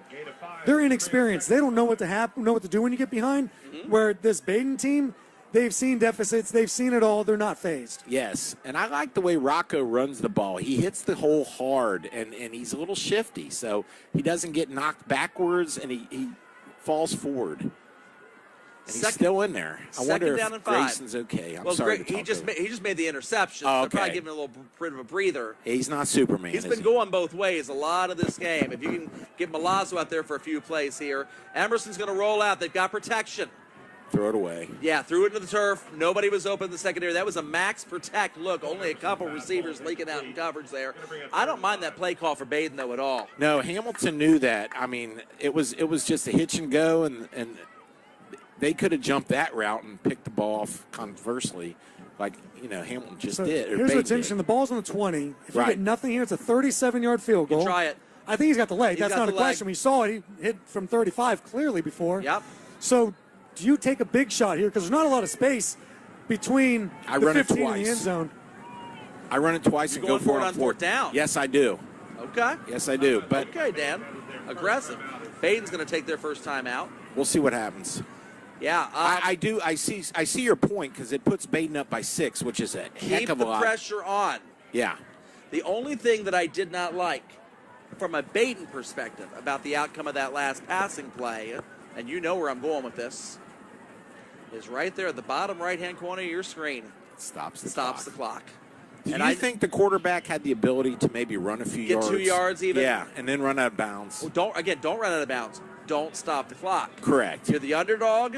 You're leading. You want want to the clock shorten the moving. game. You don't want Hamilton's bigger offensive line wearing you down. The more time you can take off with the ball in your hands, and I know, fans, I know you think I'm crazy for thinking clock management at 7:38 in the third quarter. But Just this wait till thing there's adds 2 minutes up. to go in the game. It adds up. It matters. Okay, boy, Hamilton Big Blue fans are stomping on the bleachers. I remember we that are shaking in the bleacher feel from years ago. Yeah, My foot is shaking in the press box. The press box is physically moving. This is interesting. That's always a great vibe from Virgil Schwarm Stadium. It's so good to call a ball game here. It's fantastic. I love this it. venue. Love this venue. Here we go, guys. Big 3rd and 5. Let's see. Lem what the- Grayson's back on the field, and it looks like a different quarterback. Could be a running play then. Yeah, Hamilton's not fooled by that, but there is a flag. Ooh. LT King was the runner. He's still down. He got walloped. Hamilton, if it is a holding call, I think it's holding against Hamilton. It might be against Hamilton. That's going to be enough for a first down if it is. I hope LT King is okay. He motioned against Hamilton. well, they're talking to Harvey. Yeah, and you push him back, it makes the field goal that much harder. No, if it's against Hamilton, it's going to be a first down for Badin. No, I think they were talking. Talking He to was talking, Harvey? but he also he may have motioned the wrong way. He did the holding call and then pointed Yeah, he at pointed in Hamilton. Hamilton's direction. Yeah, I think he may have just been a little confused. It's okay. It's the first game for happens. everybody. Yeah, they're talking to Harvey Now, now. the question becomes, you make it 4th down and you make it a 40-yard field goal, 39-yard field goal. I push him back Or you if I'm push him Harvey. back. I push him back. I think I do too. Although you just got burned on a deep ball The here defense too. has been better than Badin's offense for all of the game other than that one play. I think you try to keep Mayahar out of his field goal range. I agree. Trust your defense. You've got the athletes for Hamilton. It's a cramp, I think. Hopefully that's all it is. LT King has not been out there. He got dragged down pretty good. He had a couple guys right there laying on him. Yeah. Hamilton was not fooled. When Look you at got the way his leg is stiff. That definitely looks like Cramp? a cramp. Oh, yeah. when you've got a Okay. running back in there taking the snap, you know there's only one thing he's going to do. He's either handing it off or he's running with it himself. That's 2 things, Jeff. I'll put it this way. That ball's not going in the air. So all your DBs and all your linebackers know the linebackers know they can cheat up. Because what linebacker has to cover anything? You know he's out there. It's So going to be a running play one way or the other. That's it. Right. Somebody's That's right. getting the ball on the ground. Okay, the penalty was declined, They're guys. going to go ahead. Interesting. It was a loss of yardage anyway. on the 4th and flag. 5. What's Badin going to do? Here comes the field This will goal be a team. Well, long 4th and attempt. 7. It's a 40-yard attempt. Well, he cleared the 35 with 10 to spare. He had room. Let's put it this way. He's got the leg. We clearly saw it. But, man, oh, man. And that's centered again. A missed field goal in high school football is a touchback if Yeah. it goes past So the you might as goal well. line. I don't mind this at So all. you basically get a 3-yard punt out of this if you miss the kick. Okay. But he's got the leg. We know that. All of his kicks have looked fantastic tonight. Mayahara from 40. Boy, you're just trying to jinx him, aren't you, Jeff? Ooh, It's up. Good rush. The kick is up. And Oh, it's hit the goalpost. You jinxed him, Jeff. Oh, I told off the you. post. All the of leg his was kicks. there. His leg was there. Actually, Centered, but not centered enough. The kick looked good. It just pulled I right, know. pulled left just a little I'm bit. giving you a hard time. But here's the thing, though. That thing had 5 or 6 yards up. Oh, which it was tells me way up on the he's got the leg goalpost. from 45. Yeah, he does. I'm thinking the same thing. That is encouraging for the Badin Yes. Rams this season. Except he missed it. Well, but I yeah. know. you For know the what- season, You I know what know. its range is. That ball's got to get moved back to the 20. The referees are trying to spot this ball on the 24-yard line, but it's got to get moved to the 20. This is a touchback. It's a touchback. There he goes. He heard you, Joel. There we go. He heard you. See, the coaches and the officials listen to us in the booth. Officiating 101, baby. Who else can we use this power for? I got to think about that. It begs the question, why not try a field goal from your own 40-yard line? Because it would be like a punt. It's returnable Okay, I got you. from the spot of wherever it's dying. Correct. And you got all those offensive I was linemen on the thinking if field. you kick it out of bounds, it You goes could do to that. the 20. Here we go. Oh, And a flag. it's a holding call. And probably. so it would have been a 6-yard gain, but Hamilton's going to have this brought back on them. It Oh, looks now like he's limping. a lot of injuries tonight. Well, remember, he got hurt in the last drive, He too. did. So I don't think he's fully right. I think he's trying to gut it out, but he is not right, He's clearly off. at this point. Goodness sakes. You know, Arvey talked to me this week before the game, and I said, what do you have to do to win, Coach? And he said, I'm going to be really cliche. It's turnovers and penalties. Avoid those two, and we win. Yeah. And now, turnovers and penalties are starting to stack up against Hamilton in the second half. They got away with the last turnover. And having your best offensive player as far as, running backs. Yeah, Go now off he's the off field the field. doesn't help. So Yeah. now they're going to have to rely quite a bit on Deacon Wilson, probably. Right. Deacon was hurt earlier, too. Jaden Lewis is lined up back there. So now I got Jane Lewis, who's Number a 7. linebacker who I don't have him as even running the ball once last year. Not to say he can't run the ball. He's a very He'll be a athletic young man. decoy. Yeah. So it looks like we're back in the pistol formation for Hamilton High. Still one high safety for Badin on defense as the defensive backs press ever closer. It is a Handoff handoff up to the Lewis. middle to Lewis. He's got some moves there. Wow, good He pickup. carved about 6 yards out of that. There wasn't a whole lot to be gained, but he did quite well. Very good. Makes it 2nd and 8 or 2nd and 9, 2nd and 8, we'll call it. 7-yard gain. Pretty darn good for Hamilton. They can keep doing that. Get your backup And I running still back wonder, in at is 7 there an yards. opportunity? Just pound it. You Yeah. got the bigger offensive line. I mean, Badin is tempting you by putting 10 guys up They are. and only the one safety over top. They're tempting you to throw it deep. They are. But you've tried it twice and it hasn't worked out. Do you go away from that at some point? It's not as fun to just, pick running plays over and over and over again. I know the Madden people don't love that, but here it is. Had a fumble. Fumble. You know what? What do I know? Maybe you shouldn't be running the ball. Badin. Badin looks like they might have the ball. They do. They stop the clock. Badin's ball. And that is Mr. Pate, Alex Pate, coming out from the pile. You had mentioned penalties a second ago, Jeff. And you had mentioned turnovers. turnovers. On cue. You want to jinx anybody else there, sir? I'm doing a pretty good job Pretty of it. good. We like that, Mr. Now, Archie. next time the kicker lines up, say his last kick wasn't the greatest, and then he'll make the next one. But, I mean, for Hamilton, they can't get out of their own way right now. They Yeah. need to find something, and that may come in the form of taking another shot downfield. Badin has seen all their plays. Nothing has fooled Badin in the second half. They've known every single thing Hamilton has done so far in this third quarter. Badin has had a dream start of the third. Absolutely. This is everything you could ever want. Except they didn't make the field goal, but didn't look make where the they field got goal. the ball now. Here it is. Lem Grayson back as the lead running back. And again, if you hand it off, you can still get 40 seconds off the clock. There's Oh. the flag. It's coming back. Great run by Grayson. Made a couple of really good players miss. But, yeah, it's coming back on some kind of hold. But again, the penalty was upfield. So this is not going to be as devastating as a traditional 10-yard loss. Maybe a 1st and 13 coming Something up. like that. Yeah. Looking at the spot of the flag. Hold. Badin is the call. Holding on Badin. Didn't they used to have a referee microphone here at Virgil Schwarm at one point in time? That'd be terrific. I don't remember if they did or Steve didn't. Caldwell's nodding his head yes over there. Where did you put it, Steve? Was it your turn to watch it? It's the first game of the year. Nobody knows where these things are the first game. They are going to bring it back from the line of scrimmage. Wow. 1st and 20. Okay. Interesting. So now Badin, they're not good behind the chains either. No, against they're this not. Defense. No, and they're now not. you're pushed out of field goal range. You may just try and get yourself back in All the right, field goal range. he's got on this one-on-one drive. coverage down here on number 11 for Badin. Let's see if they can throw it that guy's way. Clock is ticking. Keep an eye on that. Going the Quick other way. little hitch. Pass is complete to Brink. Nice Brink, the pickup. one with the 97-yard kickoff return on the first play from scrimmage tonight. And a nice pickup there to get that yardage right back. Oh, my goodness. Hamilton played so far off Yes. on that play. It's very They soft basically coverage. just gave him 10 yards. So, Yeah. so Badin's throwing the pass plays that Hamilton High used in the first half. There it is. Yes. Yes. And the only thing, Dan, that Badin doesn't like about that, he ran out of bounds. Yes, he did. Clock stays stopped. 5:38 remaining in the third quarter.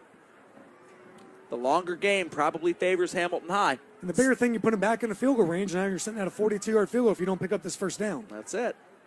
See if Mayahara likes it off the hash or if he has a preference in terms of centering it. Grayson, Boy, you know what? He's not thinking about field goal Grayson at all. is flying. He's got it into the red zone. First and goal for the Rams. As the Badin offensive line, undersized as they are, starts grinding that big blue corner D. was wide open. I don't know what happened on that block, but that corner was the most open. We've seen it all night long. I wish we had access to Yordi at halftime. What did he say to his players? This is a different And team. what adjustments have been made, too, from Oh, an my X's and O goodness. standpoint. It's attitude is part of this, but Yes. there's an X's and O thing going on here, too, where Badin's found a few things that they didn't quite find so easily in the first half of this game. They need 2 yards. Badin does. It's first and goal. Handoff to Grayson up the middle. Slipped a couple tacklers. And he's in. And he's short by a half a yard. Oh, goodness.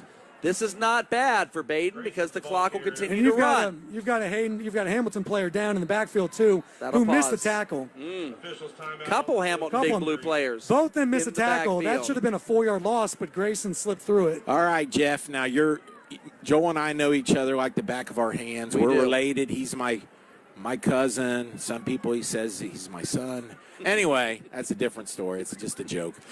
Here's Joel knows what play I would call here Oh, from yes, the I do. half-yard Oh, line. yes, I do. Now, what do you call if you're the offensive coordinator for the Badin Rams from the half-yard line? I mean, I think I'm just going QB sneak and just There you go. Congratulations. You have passed. joined the school of Well, the you- quarterback sneak, and he must be behind the center. Yeah, None oh, of this yeah. snapping the ball to him from the 3-yard line, so he has to run 3.5 yards. Look, I know Hamilton's defensive line is a lot bigger than Badin's You need an offensive line. inch. You need half a foot. You just fall down behind your You right just- tackle's you just gotta find the gap. thigh, and you fall in the end Here's zone. the thing. It's from not this, hard. From this close, you don't actually have to win your blocks per se. No. You just have to find the crease behind the blocks, between the blocks, I should say. It's the You best don't play. need much. It's the best. But Don't it- run it wide. But it frustrates. Don't throw the ball. It frustrates Dan also a great deal to see a shotgun snap 5 yards Me in the too. back Oh, on I the agree. inch line. Makes me crazy. I don't know if they will do that here with Hamilton's Well, and defensive do they line. practice I'll it? give them time. Do they practice it? If Let's it's see not if he part of their lines up. offense. Oh, they better line up under center. That is like I a set foot. this up. We got to do it. That is like a foot from. That's not even a yard. That's a foot. Now again, 30 seconds on the play clock. I'd tick this thing down before snapping. And this he's ball. hit the 4. I don't get it. Here it is to Grayson. And it He's doesn't in. matter. Doesn't matter. Touchdown Rams. And as we love to say, Dan, that's why Yordi is the coach, and you're not. The Badin Rams with a 2-score lead. Did you see that one after the first couple offensive possessions, Jeff, in the first quarter? No, I thought this would come out and be a little more of a slugfest, but Hamilton has just done nothing but fall apart in this third quarter. Well, I mean, yeah. 2 turnovers, multiple penalties, bad punt. Who is down for the Hamilton Rams? has done nothing right. Oh, no. Is that? Another injury. I'm looking to see a number here. But he's not loving it. He's holding his collarbone, it looks like. Or the back. Can't get a number on that. We'll have to keep an eye out for who that is for Badin. It Looks like 7. That is Saycatch, the punter.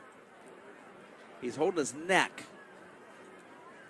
Might see Mayahara have to do the Well, kickoff. might have to. Thank you, Dan. That's a good observation. Yep. Yeah. This has been a grueling game. Yeah, absolutely. Very, very tough, very physical. Players going down. You see how much it means to everybody. Yeah, they're playing their hearts out. Because you know what?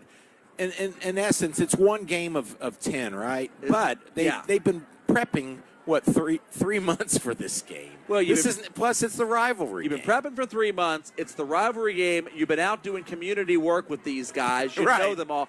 Next week, Badin is playing a road game at Dixie Heights, Kentucky. I don't think there's going to be quite the same personal animosity going against the Rebels down there in Kentucky. It's great that you know they're the Rebels. I don't even know where Dixie Heights, Kentucky is. Sorry, Dixie Heights. Across the Ohio River, Dan. Okay, well, there you go. There you go. I think that's Badin's first trip across the Ohio River since like 2001 or so when they played Boone County. Oh, my goodness. That game went to overtime back in the day. 16-10, Badin over the Boone County. I think they also are the Rebels. A couple Rebels. A lot of Rebel things going on in Kentucky. Especially given that the Kentucky fought with the North in the Civil War. Yes. They weren't exactly rebels at all in Kentucky. Neutral, technically. They were but- Northern. They were under Lincoln. Well, they were technically neutral, I believe. They were a border state that owned They're slaves. They're a commonwealth, aren't they? They were, yes. Commonwealth, 1 of 4. They still own slaves. They were exempt from the Emancipation Proclamation, which only applied to states currently in rebellion, as it took effect on January 1st of 1863. You didn't know you're getting a history lesson tonight from the old social studies teacher here, but there you go. Kentucky was known as a border state, as was Maryland, as was Missouri. And then, of course, they carved out West Virginia as well out of the state of Virginia because the people in the mountains did not own many slaves, and therefore they wanted to petition President Lincoln, can we fight on your behalf? What's up with the pointy tail on West Virginia? Can you explain why that's there? A little peak. It's north of Columbus, by the way. Oh, well, there's two panhandles to the state of West Virginia. I'm talking about the northern one by Wheeling. Yes. Well, that has to do with geography because that was originally part of the state of Virginia. Okay. Pennsylvania's got a straight down longitude line as the border of their Commonwealth. The Saycash does kick this thing off, so he's back on the field. This will be returned. What are they doing? Major confusion. And they might break out after all this is said and done. Badin trying to play contain here. Good return for Jordan Bryant. Very sneaky. Just made it happen, but that was a disaster. Yes. Hamilton is not going to like film session. No, they're not. Special teams, because that was an absolute disaster of a return, just by the grace of God in his own athletic We're ability. sorry we let a football game interrupt Joel's geography lesson. But that was interesting. Yes, Dan, the northern panhandle was part of the state of Virginia. The eastern one's the more interesting thing is Lincoln actually rigged a ballot to make sure that Harper's Ferry, which was the lead gun and ammunition factory town that John Brown later raided, stayed part of the state of West Virginia and not falling into Confederate hands. How about that? That's tremendous. 2,000 people voted referendum-wise to stay with Lincoln.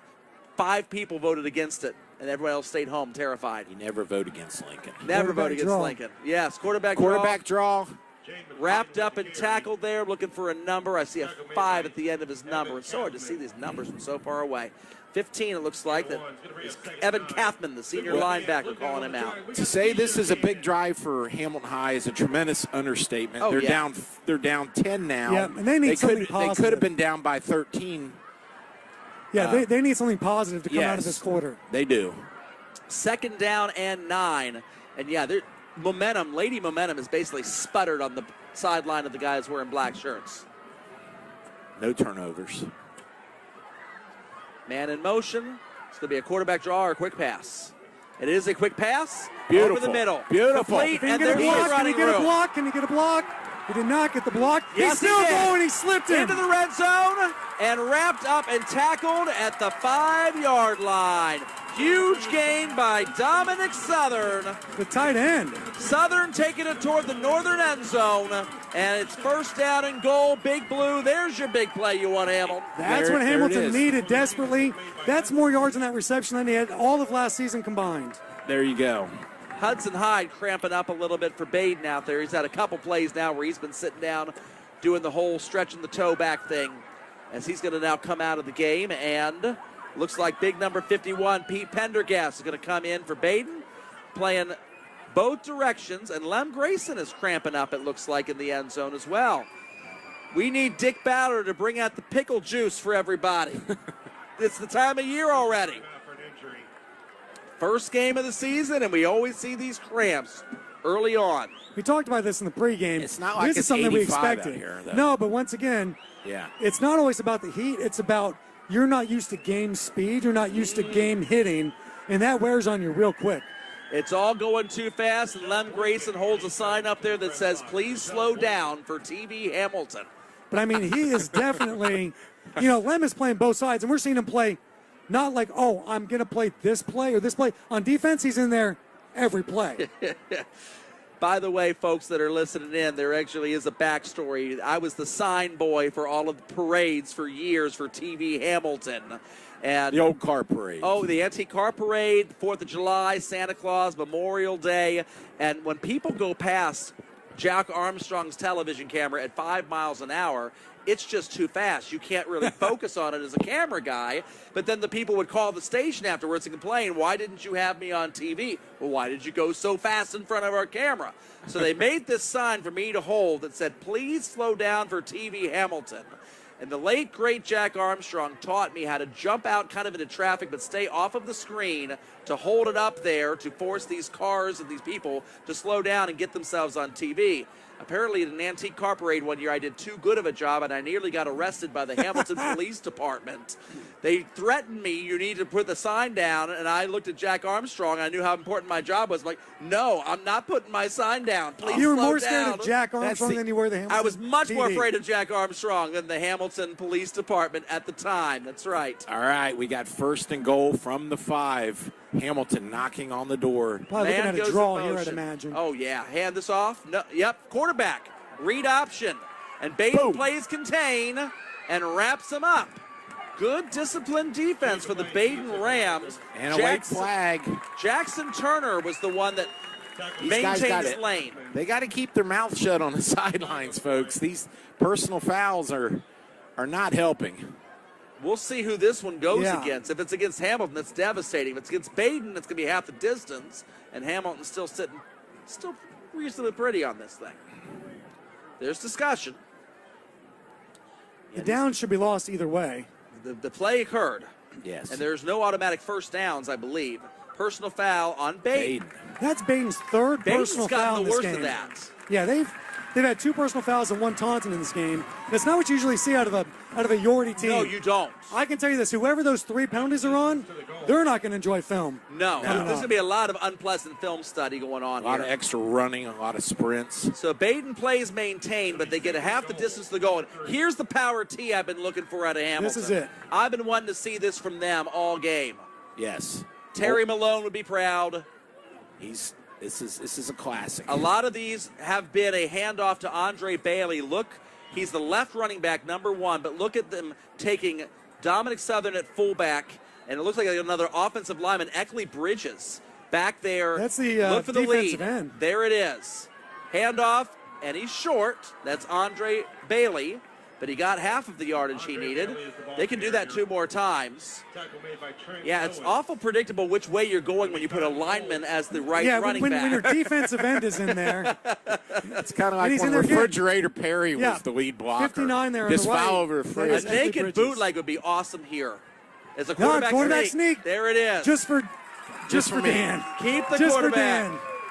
Wait a minute, they still haven't signaled this yet. He's laying in the He's end. He's in. already in the All end right, zone. now they He's in. already dancing.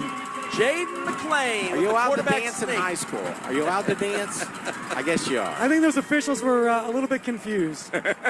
It's the first game, right? How He about it? was 4 yards deep in the end zone and nobody raised their hand yet. They listened to me and brought out the power T. They listened to Dan and ran the quarterback sneak from the And 1. Under center, Dan. The Under power center. of TV Hamilton. That's it. It's amazing. We are wishing things into existence up here with our friend Jeff. We got to come up with some better wishes, guys. Although I'll tell you what, before the game began, we wished for a good game, Yes. and we've gotten it. We're getting a good game. I wish for an A fake. A rollout. A pass back across. Oh, he could go It's the not- other way. Nope, not No, in high not school. You school. can't. Not in high Not school. in high school. You can't. Okay. Nope.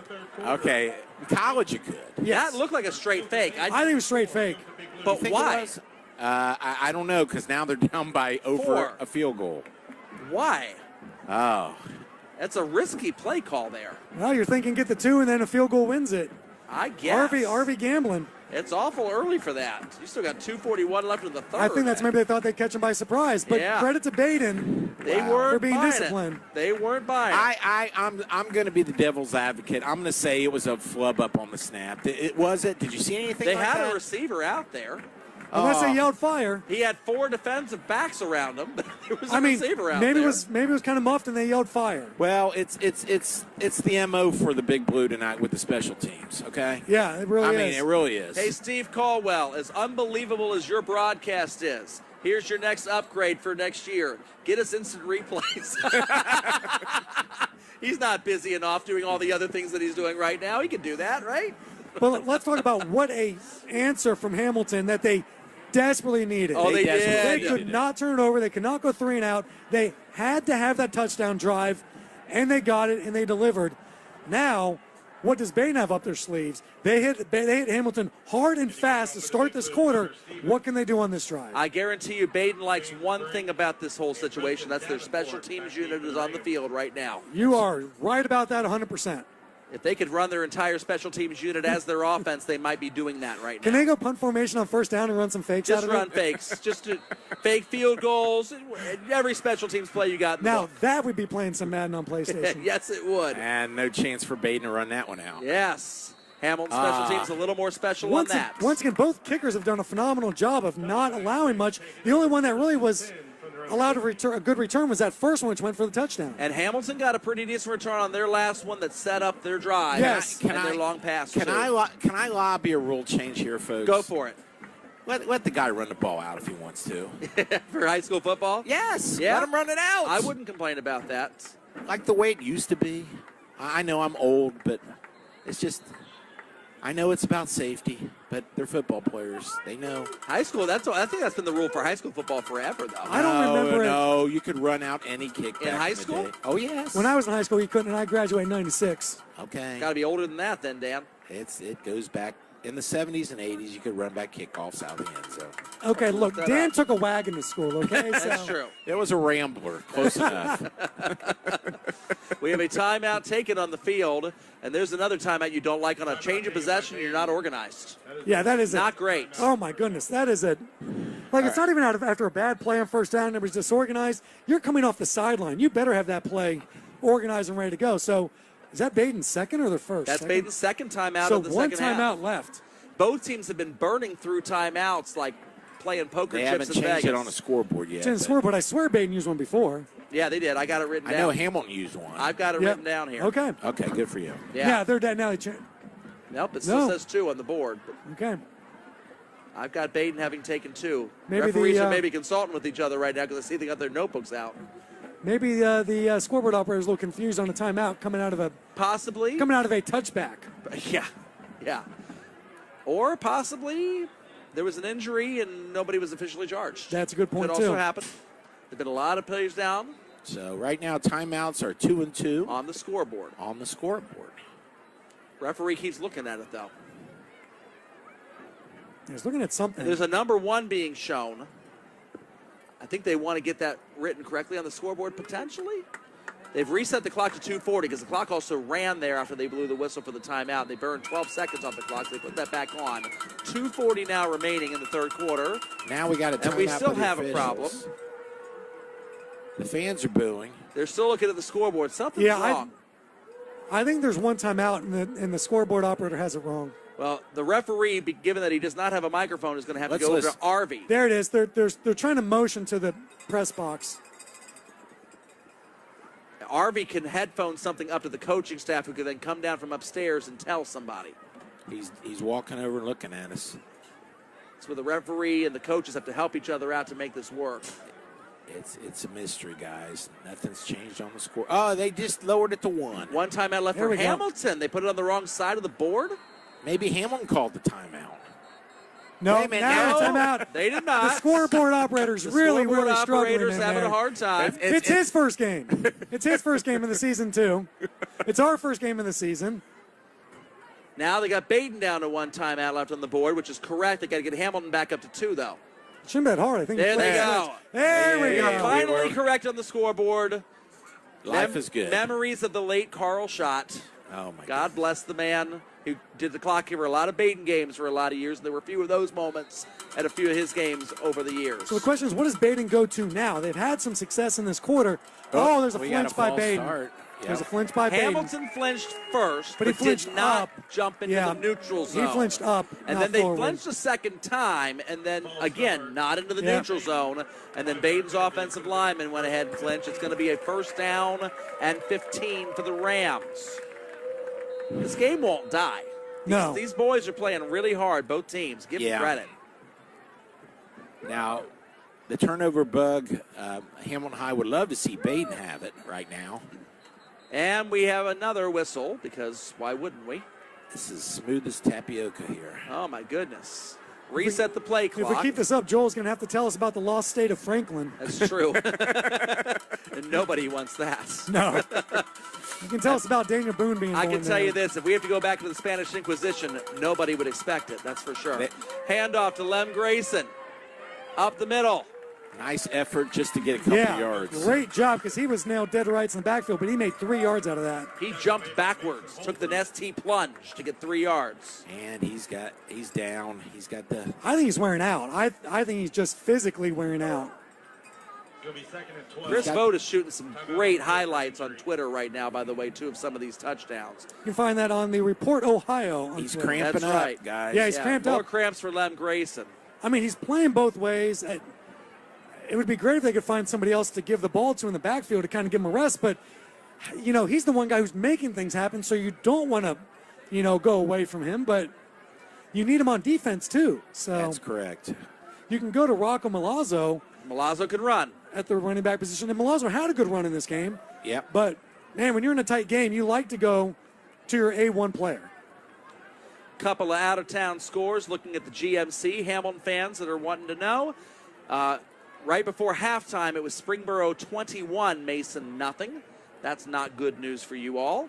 And with 6:40 remaining in the fourth quarter, St. Xavier with a 14-7 lead over Lakota West. Interesting. Also Okay. not great news. I'll tell you, for that St. Xavier Lakota GMC. West game has become what an amazing game. It's become a rivalry from two teams that have no rivalry truly. That's true. But that's what it's become, and that's a great. This game and that game are two amazing ways to start the season for people in the greater Cincinnati area. Don't forget about Princeton and Moeller also. Well, I went to Moeller, so I'm very aware of You're that very one. aware of that one, So, yeah. That's a classic. Well, the St. X Lakota West rivalry is really more of a Steve Specht and Tom Bolden rivalry because that was Cole Rain and St. Yes. X for a number of years. They just simply kept St. X on the schedule, though, for Bolden as he moved over to Lakota West. And how much better has Lakota West been since? And Cole Rain, man, It's they've been on amazing. some hard times. It's amazing what one coach can do for a high school football program. Oh, my gosh. It is. You they get the right make or guys. break it. They really do. Live update for Sycamore. They are losing to Kings 44-0. So, GMC, you're not going to get a win from that game tonight. I didn't think they expected one in that one, but boy, that's brutal. Is the GMC leading in any games right now at all? Was Middletown leading? Middletown was down by 3 last I saw that. Fairfield is playing Wayne tonight. And at the end of the first quarter, Fairfield had a lead. But in the third quarter, it looks like it's Wayne 16-10 over Fairfield, last I've seen there. Lakota East was playing Centerville tonight. Let's see if we get any kind of score update from somewhere there. Boy, he's really hobbling bad. Yeah, that doesn't. Is that a cramp? I mean, it doesn't even. They were stretching him out like a cramp, but boy, he is hobbling something fierce. Yeah. It's kind of like a Charlie horse time. Yeah. 10. Yeah. I mean, It doesn't look us like old people can relate to Charlie horses. It doesn't we just look get 'em like for an no reason. injury. It looks like a tiredness thing. Yeah. Like he's worn out. Oh, my And he gosh. should be because he's legitimately playing almost every They down put both ways. so much on him. And he's made plays. He has the interception. He has a bunch of tackles. He has made plays on the defensive end. He's done a great job of finding things when there's nothing on the offensive end. Right. So, boy, he's someone they need. Here you go, GMC fans. Third quarter, Lakota East leading Centerville 25-13. There's something positive for the GMC tonight at the moment on the scoreboard. That's a Good team for without Kitten at quarterback anymore. them. Yeah, Kitten is not even there anymore. All right, we have 2nd and 12 Kitten the here. younger. Handoff to Milazzo. Up the middle. He's going to get about 4 yards Gets back to the original line of scrimmage. and take 40 seconds off the clock. And we're just going under 2 minutes. The clock is actually under 2 minutes as our graphics team tries to catch up to it. It's down to They're- 1:53 and counting. There, they got it caught. We're trying to catch up. 3rd and 9. 3rd and 9 here. Big play for Hamilton defense that they can get off the field. Yeah, this Huge is something play. that they need for Badin. They need to keep their offense on the field because their defense cannot keep taking a wearing down if Hamilton does another long drive. Play clock at 5. 3rd and 9, handoff. Badin not taking any chances. Milazzo Big for a hit. yard, and they're comfortable with that. There's a big hit from Hamilton and a big stop from Hamilton. Let's see what they can do with a punt return and what can their offense do when they get back out. And really more than anything, what does this do for their confidence? What does this young team need, or Oh, what does my this goodness. inexperienced team need? After every Another play, injury after for Army every crawling to play, the sideline. Official timeout for an Oh, injury. my goodness. Is that's a key player. That's Eckley Bridges. Eckley Bridges, yeah.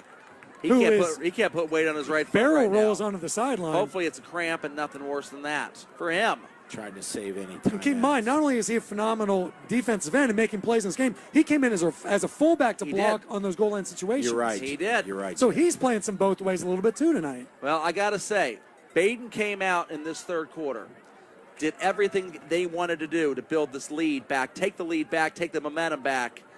This game has now died in terms of momentum. There is absolutely no rhythm or pace to anything out here with the amount of injuries and just bodies dropping like flies we're You seeing. just feel bad for the kids at this point. Hamilton's got a chance to grab some momentum. They're already kind of feeling a tilt, but even still, there's not been enough rhythm to even feel that. Right. Their offense scored a touchdown. They just got a 3 and out, and that touchdown was 8 or 9 minutes ago. I mean, it was if a not long 10 minutes time ago. in real time. In real time. We had so 3 or 4 injured players and cramps. We had about 5 different clock and timeout issues on the scoreboard. We had all this going on. And we're still waiting again to get this clock winding. This third quarter is taking forever. It's going to be the length of an NFL game. Oh, my goodness. and what's funny is the first half flew by. Oh, yeah. The first half was incredibly fast, actually. I was like, wow, we're on a really good pace. Okay, so when all's said and done, with an average punt here, Big Blue will probably get the ball around the 40. Yeah, close to midfield. Saycash It's a good punt. pummels Very that good ball punt. deep to the 31-yard line. It's going to be returned. Looks like that's Elijah Jones. And he's wrapped up, and there's a flag. Got to have a flag. Tyler Drott's going to make the tackle, and Badin might be a little better off than that still. One thing Hamilton's got to learn on these special team returns, north-south, not east and west. They've been running east-west all day. Oh, they've been And it is- dancing. And then what happens when you're in east-west is you pick up holds. You pick up blocks in the back. You're too fast. Just cut it upfield. If you don't see a cut, lower your head and go.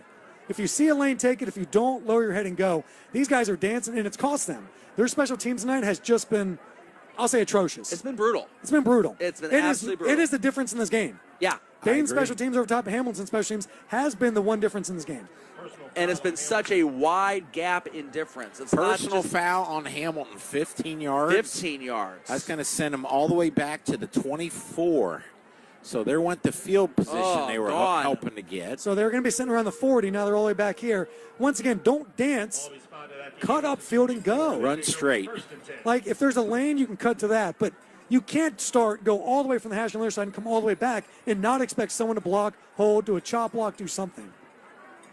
There's going to be problems. First down and 10 for Hamilton at their own 24-yard line. Fake handoff. Little Keeper. misdirection. Nice tackle there by Badin. Looks like that is Jackson Turner wrapping up Jaden McLean. Great tackle. But a nice little mini gain there for McLean. Only about 2-3 yards. About 3 yards. You know, you pick up, you get that You'll take positive that. play, You'll take and that. you want to build off that. If Hamilton's going to get a lead here or get any points on the board, they're going to have to earn it by going 75 yards. Interesting. The play clock and the game clock. Identical? No, the game clock's about 1 second faster, so they could. In a video game, they'd have to snap this ball. Yes. In real life, oftentimes they don't throw a delay a game flag on this. We'll see if they even want to snap it. They do. They do.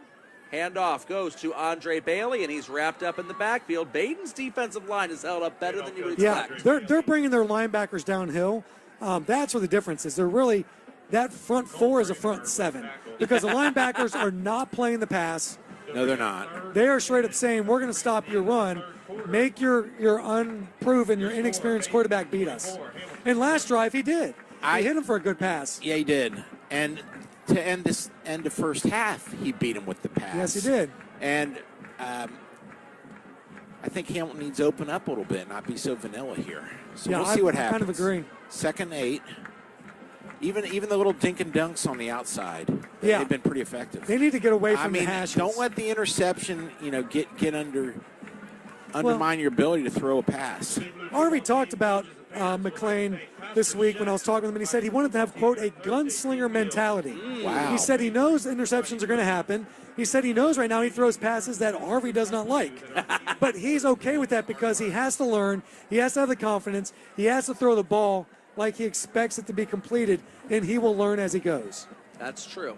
So he All kept this saying is true. gunslinger mentality is what he kept saying. Well, you like can that. do this one of two ways. You can play with the training wheels on, or you can play with the training wheels off. And you know what? Here's the thing. While this game obviously means so much, they're Hamilton and Badin both. This is not the end-all, be-all for their season. There's 9 more games after There's this. 9 more games after this, and both these teams have dreams of going deep in the playoffs. So this is a good learning experience for them, too, right now. And regrettably, with all these injuries, I just hope both these teams get out of this game, win or lose, and are healthy for the rest of the year. And we have another stoppage to reset the play clock. Sorry. My goodness. Okay. If the teams are in first game form, the clock crew, officiating crew, is in earlier than that. 3rd and 9. Here we go. Here's a scramble and a screen Screens. back. And He it's dropped dropped. Oh, he dropped That's it. an incomplete and pass. he had space, too. Incomplete It was pass. set up Oh, wonderfully. it was perfectly set up. A little underthrown, but, boy, you got to catch that first. You have got it. That's a huge break for There was Badin. an opportunity for something there for Hamilton. Yes. And There were blockers. There were some Badin guys out there, too, but it looked like Hamilton had a hat on a hat. well, it was a great designed play, too, to try to roll out to the left, which would be the natural Right. scrambling side And then of your throw quarterback back. lane and throw backwards where your line was. A Yeah. little bit underthrown, but, boy, you just have to catch that. Ah. You just have to catch Catch that. it first, run it later, right? Yeah, absolutely. Badin's you got 2 back for the return here. 4th and 10. And now here comes the interesting punting situation. Good This snap is the best that punt of time. the night. Low line drive. It's going to be fielded. Good coverage And by still Hamilton, set but up. My a goodness. nice catch by Badin to not lose any more yardage, and a good tackle by Hamilton. Preston Davenport was our runner for the Rams and our tackler for Hamilton. There's that man again, Elijah Jones. Tackle made by All Elijah Jones. over the place for the Hamilton Big Blue tonight. He's having a great game. Yeah, absolutely. That's a guy who really wants to show off, really wants to get something done. He's a junior, didn't get a lot of playing time last year, and he's proven this year why he deserves all the PT he's going to get. You know, you think about a home field advantage. I notice here on the Big Blue sideline, all the guys are sitting for Big Blue in a tent looking at a large television set. Isn't that interesting? We got game film analysis in game. Yes. How never far seen that we've in high come, school. Dan. I've never seen that in a high school football game. Handoff to Rocco Milazzo. They don't have Grayson out there up the middle, and he's going to take 40 seconds off the clock and get no yards. If we could get our camera in there in between plays just to look at that. There you go. Thank you. So Hamilton's had this set up for at least 5 or 6 years. Okay, good. I know Moeller's had it for 10 or 15 years. I first saw this setup in person at Bishop Moore in Orlando, Florida, when I taught down there. Interesting. Back around 2015, they had that television on the And sideline. I saw it in Virginia when I was there covering high school sports in 2016. So it's been around for at It's least been a decade. around. Okay, I just must never recognized it. It's a little bigger than Tom Brady's tablet that he throws. Yeah, chuck that one and we got real problems. That's right. Quick little 3-step drop, underthrown, and incomplete. Referee took a second to think about that. Hudson Hyde tried to convince him he caught it, but I think it did bounce. I think it did bounce. And that would have been a nice pickup even if he caught it, because that would have made a really manageable third down. Yeah. I think Hamilton was fine with getting 6 on that and bringing up 3rd and 2, 3rd and 3. We'll see if we've taught Jeff. Yes, it would have picked up 3 yards, and also it would have Kept the clock moving. kept the clock moving. That's right. Look, you just got places to be.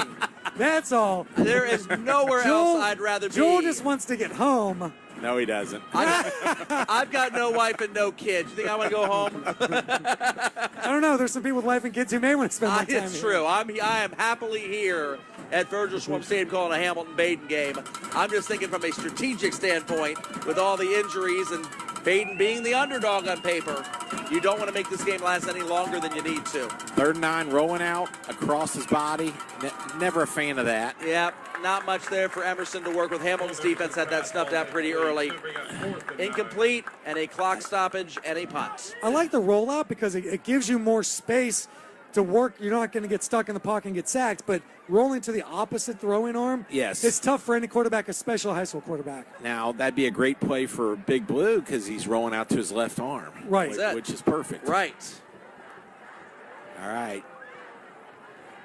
Badin might, This game's come to a kind of a screeching halt between all the poor Badin guys looks a getting little hurt. bit. Badin looks disorganized on this, and they're running out of time. There's 7 seconds left on the play And clock. I wouldn't burn my last time out to set up a punt. No, I think they can get off 3. And they do. got off. Ooh. Hamilton didn't really rush but one player. Big punt. Over the head, bounces sideways. Is that going to go into the end zone? It does. Well, just barely. Oh, my Just goodness. checked up. Wow. Coffin corner, Dan. I know you love it. I love the coffin. Just corner. about had Wow, it. was that close? Well, I'll start. And honestly, still not a bad punt either way. You're down to the 20. You just netted about 40 yards. Yep. He's kicking a little more towards the sidelines. You can pin him inside the 20 there. You don't see coffin corner anymore. Update out of town, up in the Columbus area on a 4th and goal. Jonathan Brown punches in a 1-yard touchdown. Columbus, St. Francis de Sales take a 14-13 lead over Olentangy Berlin, Badin fans, with 4:06 left in the 4th. That's a game you want to see de Sales win if you're a Badin Rams fan. Second level points for week 4 when you play de Sales. 1st and 10. This is a really big drive right here. I mean, if Hamilton could get something going, that would be just good for their confidence. and see if they Quarterback get some keeper points. had some room, but a Nice great tackle. tackle. Grayson. He's back on the field on the defensive end. He's Great. honestly become more valuable in the defensive in this game than I'm the thinking offensive the end. same thing, Jeff. He's Yeah. Superman. Not just, I mean, he has at least 6 tackles I remember. He's your It's more leading than that. rusher, your all everything, your only returning starter last year on offense from 2 years ago. And I agree with you. He's been more valuable in the defense. Put Rocco Malazzo in at running back, and let's Yeah. make sure you get Grayson out there to play D. He's the Yeah. one who's been the sure tackler. He's the one he's made a couple nice open field tackles in the interception, obviously. So he's the one who's really kind of set the tone for them. And that is so important against a team like Hamilton, who's got the athletics and speed. Blitz. Blitz coming and caught, wrapped up in a sure tackle. Dominic Southern with the catch, and Hudson Hyde wraps him up and hog ties him for a big loss. That could have gone a few different ways. Hudson Hyde. I thought that was going to be pick 6. That could It have hung been- up there. Could have been a pick 6, and then once it was caught, if the tackle would have been broken, it might have been 6 the other Yeah. way. There was some serious scoring opportunities. We were talking with both teams Coach on that Yorty play. before the game, and he said, our DC does not like the blitz. Well, it worked great there. Yeah, he does not like to blitz, but he got that you know, ball they're off. doing it. We thought Hamilton would start to wear down Badin in the 4th quarter on the offensive and defensive line. It's going the other way. It's going the isn't other it? way. It is. Badin Third is starting and to 12. win the line battle It right is. All right. Fake play action. Possible scramble. Rolling, looking for a receiver. Throws out route And and he it's got complete. it. What a great Wow. play. Jordan Bryant coming back to the ball, catches it, and saves the drive for Hamilton at the 35-yard line. 1st and 10, Big Blue, as we have the 9:02 mark left to go in this ball game. now. What a big play. And that is very reminiscent of the 3rd down play from the first half. That's very good. The one that led to the touchdown right before halftime. Yes. Very good by McLean to use his feet to extend the play, give his receivers more time to break down the defensive backs in coverage. Yep. He's learning. He's growing. I mean, guys, can you imagine being a first-year starter and your first game is this game? Oh, Oh, that's ugly, isn't it? It's not Man. what you want. Like you want to ease him in against somebody else, not this game. Coleraine, sorry, Yeah. what? What? That would be exactly it. Or when a team like that, but and even against a good GMC team, that'd be one thing. But we like, got some kind of clock thing Oh, going. my goodness. All Keep right. going, Jeff, as they're figuring out the clock. it's just even a GMC game, depending who it is, might not be as emotionally taxing as this game. Yeah, this is definitely the kids are going to sleep well tonight, no matter who wins this game. There'll be a lot of kids sleeping like babies. Andre Bailey runs up the middle. He's tackled and 4. brought down there. It looks was like 52. that's Brian Estrelado breaking the tackle for the Rams. 5'8", 190 senior. It's the first time I believe we've called his name tonight. Yep. 2nd and 6. That was a big play for Big Blue to keep that drive alive. Oh, yeah. This is an opportunity for Hamilton as they're approaching midfield. If they can start grinding this thing out, and again, digging some momentum back the other way. Keeping the clock running. Handoff up the middle. Bailey again. They're trying Flag. It's coming back. Holding penalties are drive killers, and I think we just got another one, folks. And Boy, Hamilton is shooting themselves in the foot in the second half. Yeah, Badin, interestingly, on that tackle, they're trying to strip that ball big time. Oh, they are. They are They're really. looking for a turnover. They are. Well, Baden's close enough now they can feel it. I think felt like they were overmatched for most of that first half and felt like only by the grace of God at a kickoff return or even in this game, Right. their second half has been a lot stronger. It's been impressive. I think that experience is starting to show through right now for Badin. If they win this one, it would be off their experience. Yes. I agree. Yes. Well, last year Hamilton was the more experienced team, and it Yes. helped them. It This year, absolutely Badin did. is the more experienced team. And in the game 3 years ago, same thing. Badin was a more experienced Exactly. team. Experience won this. Oh. Almost a blindside hit. He Good. was wide route. open. That's Elijah again. Brought down. Rocco Malazzo's going to get him out of bounds, but Boy, Elijah Jones, as you said, has been everywhere on both sides of the ball and in special teams. these are the days of Elijah, folks. Behold, he comes. 17-yard play when they needed 16. And quarterback shown he has a gun, throwing it across the field like that. That's pretty impressive. The future looks good for Hamilton once they figure out a couple things. Oh, yeah. Oh, yeah. Special teams. Special Well, teams will be one. That would be a huge one. And getting their quarterback fully developed. They've got Yeah. all the tools they want. Fake handoff going to be a keeper. Stretching him out and runs out of bounds. There's Grayson dragging him out of bounds for a loss again. Another second and longer than 10. Grayson again. I'm telling you right now, he is, and now he's even fixing the shoulder pad for a Hamilton player. That's very kind He's of him. doing everything. That's Lem it. Grayson is doing everything right now for Badin. Nice discipline by Braden Bailey, the offensive right guard, right tackle, I should say, for Hamilton. He could easily did a little push in the back on that play. He didn't. He's held up, or else it would have been 10 more yards off. Hamilton behind the sticks again. Second and 15. That was actually a 5-yard loss. Wow. Low snap. Grayson's pressing as close as The he blitz can. comes. They throw it up. Picked off. There's the interception. There it is. Jordan Kreider baited that. Lem Grayson, and he helped Elijah come up again off that play. Lem Grayson, if you go back and replay that on TV Hamilton's broadcast, you're going to see Grayson nearly jump off sides. He was pressing so close to the line of scrimmage, and he basically dared Jaden McClain to throw it over the top, and his safety, Jordan Kreider, read that the whole way. And the key on rolled over that, coverage. Badin blitzed again and came through clean. Yeah. Badin is, I don't know why Badin's coach doesn't like the blitz. Everything they've done tonight that's been successful has come off the blitz. They've needed to. I'll tell you, Grayson, 5'8", 195. I bet you if you weighed him now, he'd be about 186. He's lost some weight tonight. Oh. And now he's back there at running back. He's going to need some protein shakes after this game is over with to regain some of that body mass. Grayson's going to run it left. There he He's got goes. some room. Cuts it back. First down. Rams starting to assert a little bit of dominance late in this game. Just a Momentum little bit. definitely swung back to Badin in this one. Big time. Big time. This is where Hamilton, you need someone to step up and to make that play that swings it back to you. Who can you find who can make that play? I mean, watch when Badin lines up against Hamilton. Just look at the size difference of the lines. It's quite remarkable that, Badin is flexing their muscles here, running the ball right against these big guys. The big runs have come on the outside of the That's tackles. true. They're getting That's around true. the corner. So I don't know if Hamilton's defensive ends are trying to stunt inside, trying to work their way inside. Right. Instead of working outside, and that's leaving that end unsealed. Okay. As the referees talk to R.V. Crouch, I will give you one more score that nobody here cares about, but it's just interesting.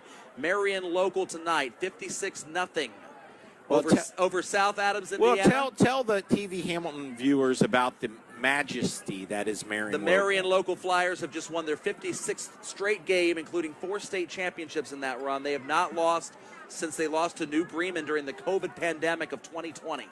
It's been that long since they lost a regular season or playoff game. 56-0 over a school from Indiana. They can't even find anybody in the state of Ohio that wants to play them. In the playoffs last year. Yes. Yeah, they 3 teams declined or 2? Just declined to play them. Yeah, The 16 seed, we're not playing you. New Miami would have been the 17 seed. They had already put their stuff away. Yeah, we don't care. 18 seed, no, we're not playing. In Fort Recovery, the 19th rated team had to basically play them. And they got killed, of I was course. just saying, how'd they go for full recovery? Well, 35-0, but that's a conference opponent. They've at least played them before and they Yeah. know them, so it wasn't as terrifying as the other teams are just scared to even face them. But no longer will that happen. We have a 12-team playoff bracket this year, not even a Right. 16, which is, I think, a good thing. I do too, because the 1-16 matchups and the 2-15s, they're exhibition games. You don't need to have those. 1st and 10 for the Rams. Clock will run. Play clock is being kept on the field now by the referees. Hand off. This Oh, is he slipped the tackle. Chase even. Chase even. He is gone for the touchdown. No flags. Even break into pay dirt, and the Badin Rams have taken a larger lead in this game, up by 2 scores now. That's a man that's not carried the ball. He's fresh. I believe that's his No first carry cramps. in his high school career. It might very well be, and it's one he'll remember for sure. And once again, bounced off the edge on that end. 20 years from now, he's going to say it. The first time I carried the ball. Was at Virgil Shoreham Stadium against Hamilton High. And if Badin ends up winning this game, this will be the dagger that sealed it. Yes. Obviously, it's too early And for I that did yet. it. Badin is sealing that corner. All the big runs for Badin have come on sealing that corner. It's the right corner, left tackle for Badin, right defensive end for Hamilton. That is where Badin is making their money. That is where they're making their hay. running so to speak. behind Pete Pendergast. There it is. Tell me about Pete Pendergast's numbers. 6'6", 265. Ding! I believe one of us in this booth called him his player to watch. Yes, you before the did. I game believe began. so. Yes. Beefy, as they say. Where's the beef? He's right. wearing number 61 for Badin. And As they have another cramp on the field, we can't obviously get any momentum in this game at all. Fourth quarter score, Wayne is up over Fairfield, 23-17. are there any schools named the Fighting Cramps? The Fighting Cramps. That would be great. They would have a very busy first few weeks of the season. They would, but they would have a very rough end of the year, and they'd have a great rivalry game with the Pickle Juice. Maya Hara ready to line up the extra point for the Rams, trying to go up by 11 now. It's up. It's good. And look, Steve Caldwell, can you get the Badin student section across the way? There is a sea of green and white just jumping up and down, and they are feeling it loving it. over there. Made the very, very long road trip all the way across D Street tonight to get here. A 9-minute They drive. could have walked. Could have walked. I believe it's literally a 9-minute drive. They call themselves the Herd, and we have certainly heard them tonight. As long as they don't name themselves after Colin Cowherd, I'll like that name. Not a big Colin fan. Not a big Colin fan, huh? No. When he says something, he thinks he thought of it first, and he thinks he's always right. Badin fans, here's a good second-level point score for you. It's gone final. DeSales has beaten Olentangy Berlin 14-13. Oh, that's a big game for Badin. That helps out the Rams, but only if they beat Columbus DeSales. If they lose to Is them, that it game does in not help. Columbus, or- That is in Columbus this year. Okay. That is the game that Badin is playing. Date of September the 12th on the road up there. Okay. At St. Francis DeSales, and DeSales will already be worth. That's a Division I opponent that beat tonight, Dan. Oh, my goodness. That's 6.5 points. And Alter beat a Division I opponent. That's worth 6.5. Badin is maxing out the board early on tonight in the second level potential points. Yes, they are. Saycash going to kick this thing off toward the goal line. It's going to be returned. That's Elijah Jones. Boy, one thing I'm looking at, the Hamilton backs back there, they are standing and waiting to block instead of moving upfield to block. Yep. So Badin is meeting them, the returner, at the 10 or 15. Yeah, they're not Those getting guys- a wedge at all, are they? No, there's no wedge. There's no anything. You can't stand and wait for the block. You need to go upfield and meet the guy coming down. Hamilton looks like they're playing back on their heels a little They bit do. right now, don't they? They do. I think they're a little shocked at this point. This, what we're seeing is experience Right. winning out over guys who haven't been there before, Yes. which is not shocking. I mean, the lights get bright on a Friday night. They do. And if you're used to playing JV, this is a little different crowd size than you're used to seeing. Everything's a little The different. weight of expectation. Boom. Look at this. In the backfield, broken tackle, but still brought down by Pate on the second hit, and Hamilton's going to lose some yardage back there. And that was Trent Owens coming through once again. Call it a blitz or call it just reading and attacking downfield. Badin, they're not sitting back. Their linebackers are attacking at the point. This is an incredibly aggressive game plan for them. It begs the question, though. You're down by 11 points. You have one timeout left, two. Why are you running the ball? Yeah, I guess you're trying yeah. to keep them honest. Right. O- think Okay, you well, ceaselessly, you need but- 2 scores. And you're also not hurrying up like you were at the beginning of the game either. Yeah. I wonder if they're just running out of juice, The too. play You clock wonder. is messed up. It says 0 on the Well, field. it's being judged by the back judge. They're down Okay. below 10 seconds now. There's the snap. Hamilton's running this drive as if they're leading, not as if they're trailing. Another run. It's going to take more time off the clock, and Badin says thank you. Clock management. Andre Bailey.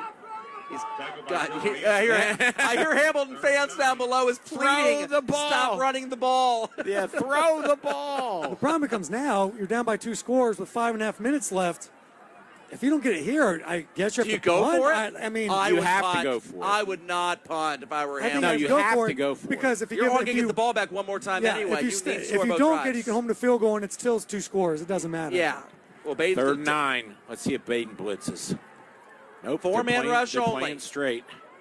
Good step up in the pocket. Good crossing route. He's a and little- another Oh. really nice adjustment. Jordan Bryant's had a very good game. Extra for him. effort there to lunge forward and get that first down. I am so impressed with Jordan Bryant. There's Yep. Jordan Bryant and Elijah Jones are both showing that they are very capable wide receivers. Yes. And as they get more comfortable with Jaden McClain in game situations, I Yes. think Badin will look much better through the GMC. Hamilton. Yeah. Sorry, Hamilton. Yeah, I Much know. We better. all do. It's late. I get it. Yeah. Oh. Holding penalty picked by Pate if it stands. There is a flag on the field. Interception. We do have a flag on. There was a takedown along the line, It's a but I don't know hold if it was. on Hold on Badin. So Badin drug him down. I Yes. saw 2 guys go down. Two So guys that, went down. that interception Will not stand. That's right. That's right. And I want to just Didn't Thomas Paine say that? No. I want sorry. to reiterate, Jordan Bryant as well as Elijah Jones, they are a young quarterback's best friend. They have helped him out so much. Yeah. They And the really thing have. about Jones is only a junior. Yeah. So there's development we can see there. And Caleb Ahan had a really nice catch earlier in the game. So So it's a hold is 10 yards in high school. Yes. Okay, not 5. it's an automatic. It's a first down either way. It's going to be enough for a first down. Yeah. Not an automatic, Not one, automatic. but it's enough for But it's one. enough because it's 1st and 10. Yes. Penalty moves up to 44. First and The 10, clock is Hamilton. stopped. That's right. You get a clock stoppage on that as well. 4-man rush again only. Looking. Scrambling out and picked intercepted anyway. again. Pate has just picked off 2 passes in a row. One of them counted. Pate Alex Pate. Intercepted by Alex Pate could play wide receiver, couldn't he? He's reading the routes better than the receivers are. It's that trio of terror we talked about. Those linebackers are Oh making my the goodness! plays. And the students at Badin are going nuts. And there's a maturation process. That's not a pass that he needs to be throwing. So he's made some good looks and he's had some bad looks tonight. Harvey said he's got to grow up and learn and mature and be a gunslinger. He's got the gunslinger down. He's got the gunslinger, and this will be a productive film study for him. I agree. Fully agree. This is one of those games that, A tale of 2 halves. yeah, I think it's a game that both coaches talk about. It's a good one to grow up in a hurry for your team Yeah. and set you up for the rest of the year. Oh yes. And Coach Lauer is right. Both teams are going to score more points than they did last year. That Yes, is they proven- already have. That is proven to be true. We have- Handoff.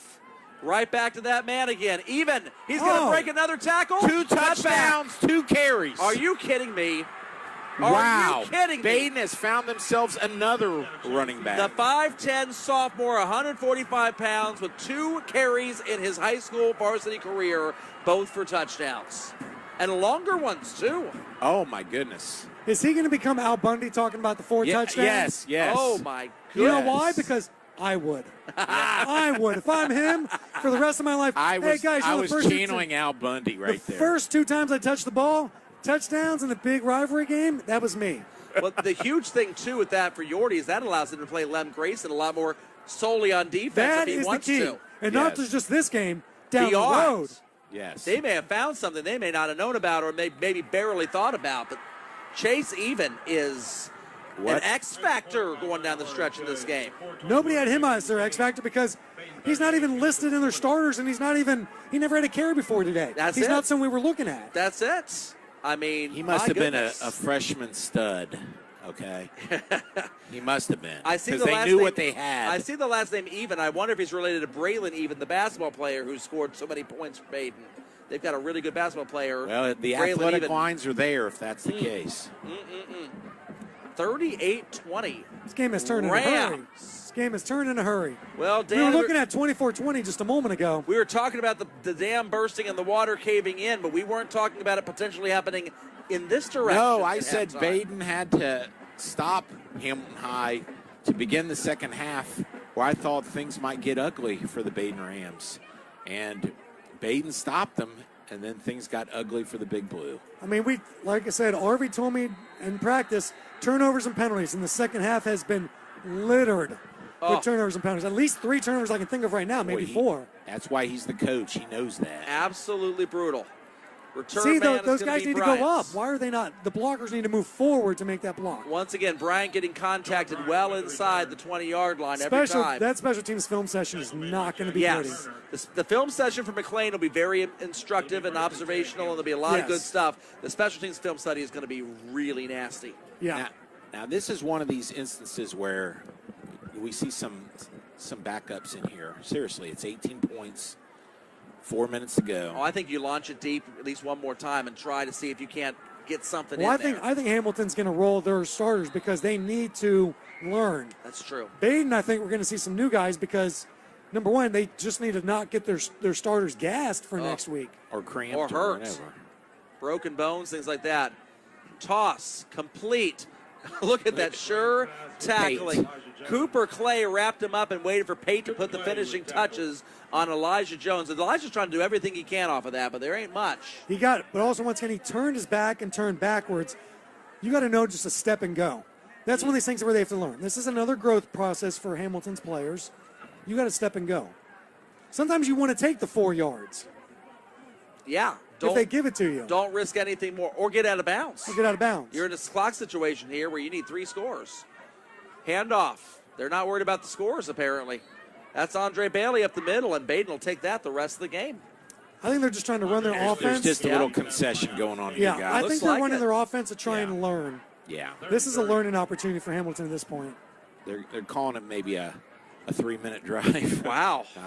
Just score once and only lose by 10, I guess, is the goal. I mean, you're not going to, with an inexperienced team and against a good team like Badin, who's Yeah. consistently deep in the playoffs, you're not pulling 3 scores out of your bag with 4 minutes left. So the goal here is to learn, have a nice long drive if you can get it, and then figure out what to do on tape from there. Get out of bounds. He did. Well, I guarantee you certainly won't come back from 3 scores down if you're running this type of a tempo. That's for sure. I get it. Man. Clock's paused and stopped at 2:56 left. I cannot stress this enough. Hamilton scored right before the half. Took Badin's heart out. Badin had led the entire first half, but really undeservedly so in some ways. Correct. Hamilton had dominated so much of this game so early on. Badin had like negative 30 yards of offense at the end of the first quarter. Oh. A tip ball And it got incomplete. Oh, it's And incomplete. it hit the turf. And after such a good game from Jordan Bryant, that one was right there. The perfect throw, everything. Hamilton right now, they're mentally kind of, They're fried. they're fried. It's just remarkable to me how the Badin offense, the first 2 series, were like negative 40-something yards. Yeah, literally. And now a sophomore running back scores 2 touchdowns on his first 2 carries in the fourth quarter. Is it conditioning? To have almost, they might have had negative yards offensively in the first half of that game. Yeah, is it conditioning? Because the only field goal they got was on a short field. Yes. To be that low offensively and down after giving up a heartbreaking touchdown right before halftime and kicking off to the other team to start the second half. To take that and to turn that into an 18-point lead in the second half of this game. Well, I mean, that's Badin, phenomenal coaching on Yordy's part, and Badin with some Badin really got good some conditioning. turnovers. And They got Badin's outscored them 28-6 in the second half. So the turnovers and the penalties, exactly what RV said they couldn't have, is what they had, and that's a difference. And once again, experience wins out more times than not. Experience definitely has helped the Rams tonight, and good effort by the receiver there to try and get out of bounds, but he couldn't do it. Jordan Bryant. As the great Martin Sackenheim would say about Hamilton, experience is what you get when you didn't get what you want. Yes. And I think that's very true tonight. That's been the way Hamilton's gone tonight. Well, So I think there's a lot of good in this for Hamilton, too. A lot of things to look on tape and go, guys, we were right there until we started turnover, until we started committing the penalties. So there's a lot of things, some positives to take out of this. Big Blue will not have a special teams game this poor the rest of the season. You would hope not. It'll be the educational tool for them, won't it? It will. Overthrown. Out of bounds. Badin's defenders are actually more eager to catch this ball than Hamilton's receivers. You can see that ball gets thrown up there. Hamilton's guys like maybe it's coming, and Badin's defenders, their eyes are getting so big. Yeah. They're like, let's run, let's get this. Pick City, let's go. Joe, I have not looked ahead to next week's games, but who does Hamilton play next week? Well, and they're going to start their conference play next week. On Hamilton the road, I believe. at Sycamore, who got walloped tonight. Final score 44-7 by Kings. So, Okay, and Kings is a force. I believe Hamilton played Sycamore last year in the playoffs, if I remember correctly. Is that right? No, it's 2 years ago, I believe. 2 years ago. Oh, I don't remember. I'm losing it now. I can't let's remember. see. They beat Oak Hills last year in the playoffs. It They was, lost it to was Oak Princeton. Hills. They beat Sycamore last year 50 to 50-3. Wow. That's who they'll start conference play with this year. So that'll help. They have Sycamore, then they have their home against Lakota West, who's a beast. Yep. And then at Lakota East. And then Mason Oak Hills is a nice little. That's a kind of treacherous path there for Hamilton. Yeah. It's like there's no great stretch for them of like, these are games we're going to win, these are games we're going to lose. It's really sprinkled toss-up games. Right. Okay. So Sycamore will at least give them the chance to get right next week. Right the ship. Badin, meanwhile, is going to go down south of the border to play the Rebels of Dixie Heights, Kentucky, who they know nothing about. They've never played them before. 4th and 7. Let's see what happens. Roll out left. There's the throw. Short of the sticks. Wrapped up. Not going to be enough. And Badin is going to take over and a turnover on down. And Badin should just take some knees here, if you ask me.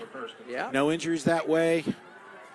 You don't want to give it to Chase Evan to go for the 3 for 3? Well, That would be impressive. The problem is Chase Even would get the clock stopped if he scored a touchdown. So Yeah, that's true. He could slide at the 1 yard line Nobody's sliding in this game. to keep the clock rolling. Is what I'm saying. I know, but he's not sliding in this game. no. the other high school game tonight being played in the 45013 zip code. The Ross Rams, it looks like, are going to play a real tough heartbreaker, but Wyoming kicks a field goal with 8 seconds left. The Wyoming Cowboys up 24-21 over Ross. Ross Rams.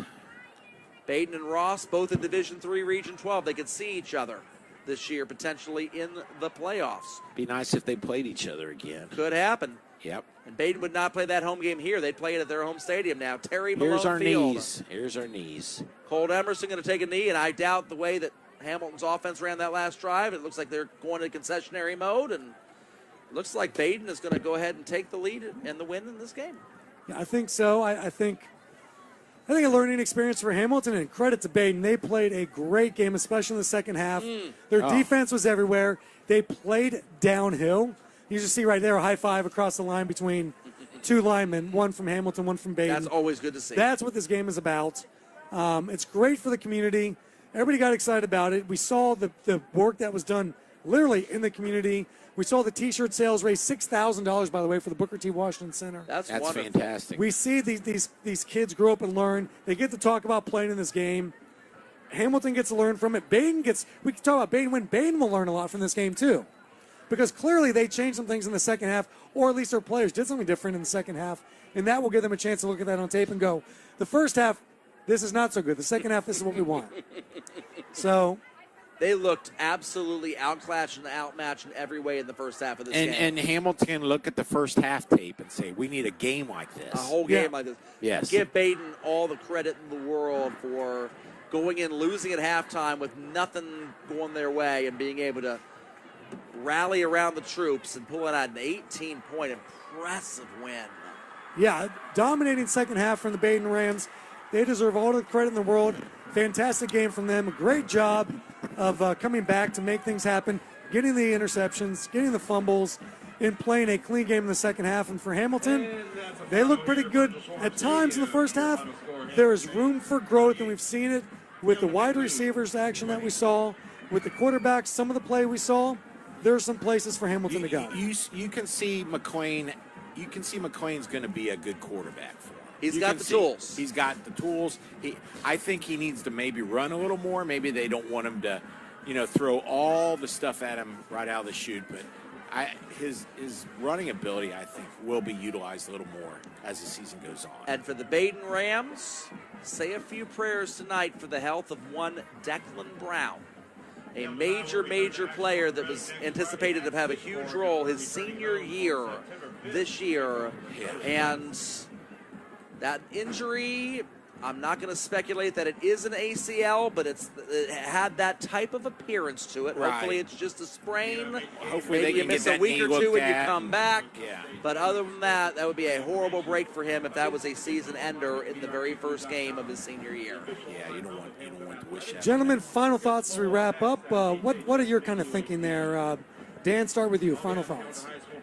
I'm just remarkably impressed how Badin turned things around so much in the second half. I was seriously, the way that the first half went, I was just thinking Hamilton can get the second half, run the ball down, and I'm thinking I think they have a good shot to finish this game up. And Badin completely surprised me how they ran the ball in the second half, how their defense stepped up, and it was a great victory for the Badin Rams tonight.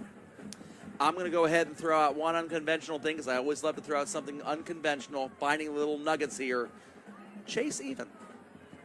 You might have found something there. Yeah. I remember a couple years ago covering a Badin game when one Lem Grayson was not really thought of as a freshman and kind of came in and got a few carries late, and all of a sudden Dad and I, see Dad back there on the screen, look at each other going, this Lem Grayson kid's pretty good. And now he's out there playing both ways, really key roles. But I think, Jeff, you were right. He probably played a bigger role on defense than he did on offense today. And if you can get Chase Even, that's the key, to be part of your offense on a more regular basis, this opens up a few options for Yorny. You might lose Declan Brown, but you might have found something you didn't know you had. Yeah, I think you're dead on.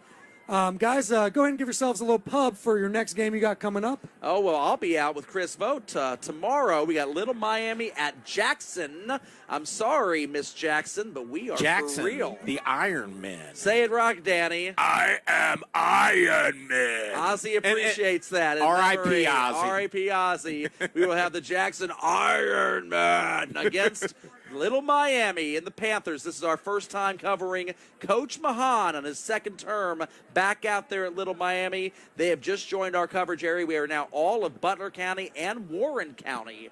Chris Vogt has got a huge spread that's out there. If you want to go ahead and order it from him online with the Lindenwold Ledger or whatever his website is, Dad's got a copy here. Look at this thing, folks. This is an amazing, amazing piece of paraphernalia that Chris Vogt has been able to whip out. How can you find that online? You can find it online. Search for the Report Ohio. You can be able to order it. It'll be delivered to your home for free, though you can scan the QR code and donate if you want to. But there's, I think, 21 different articles there.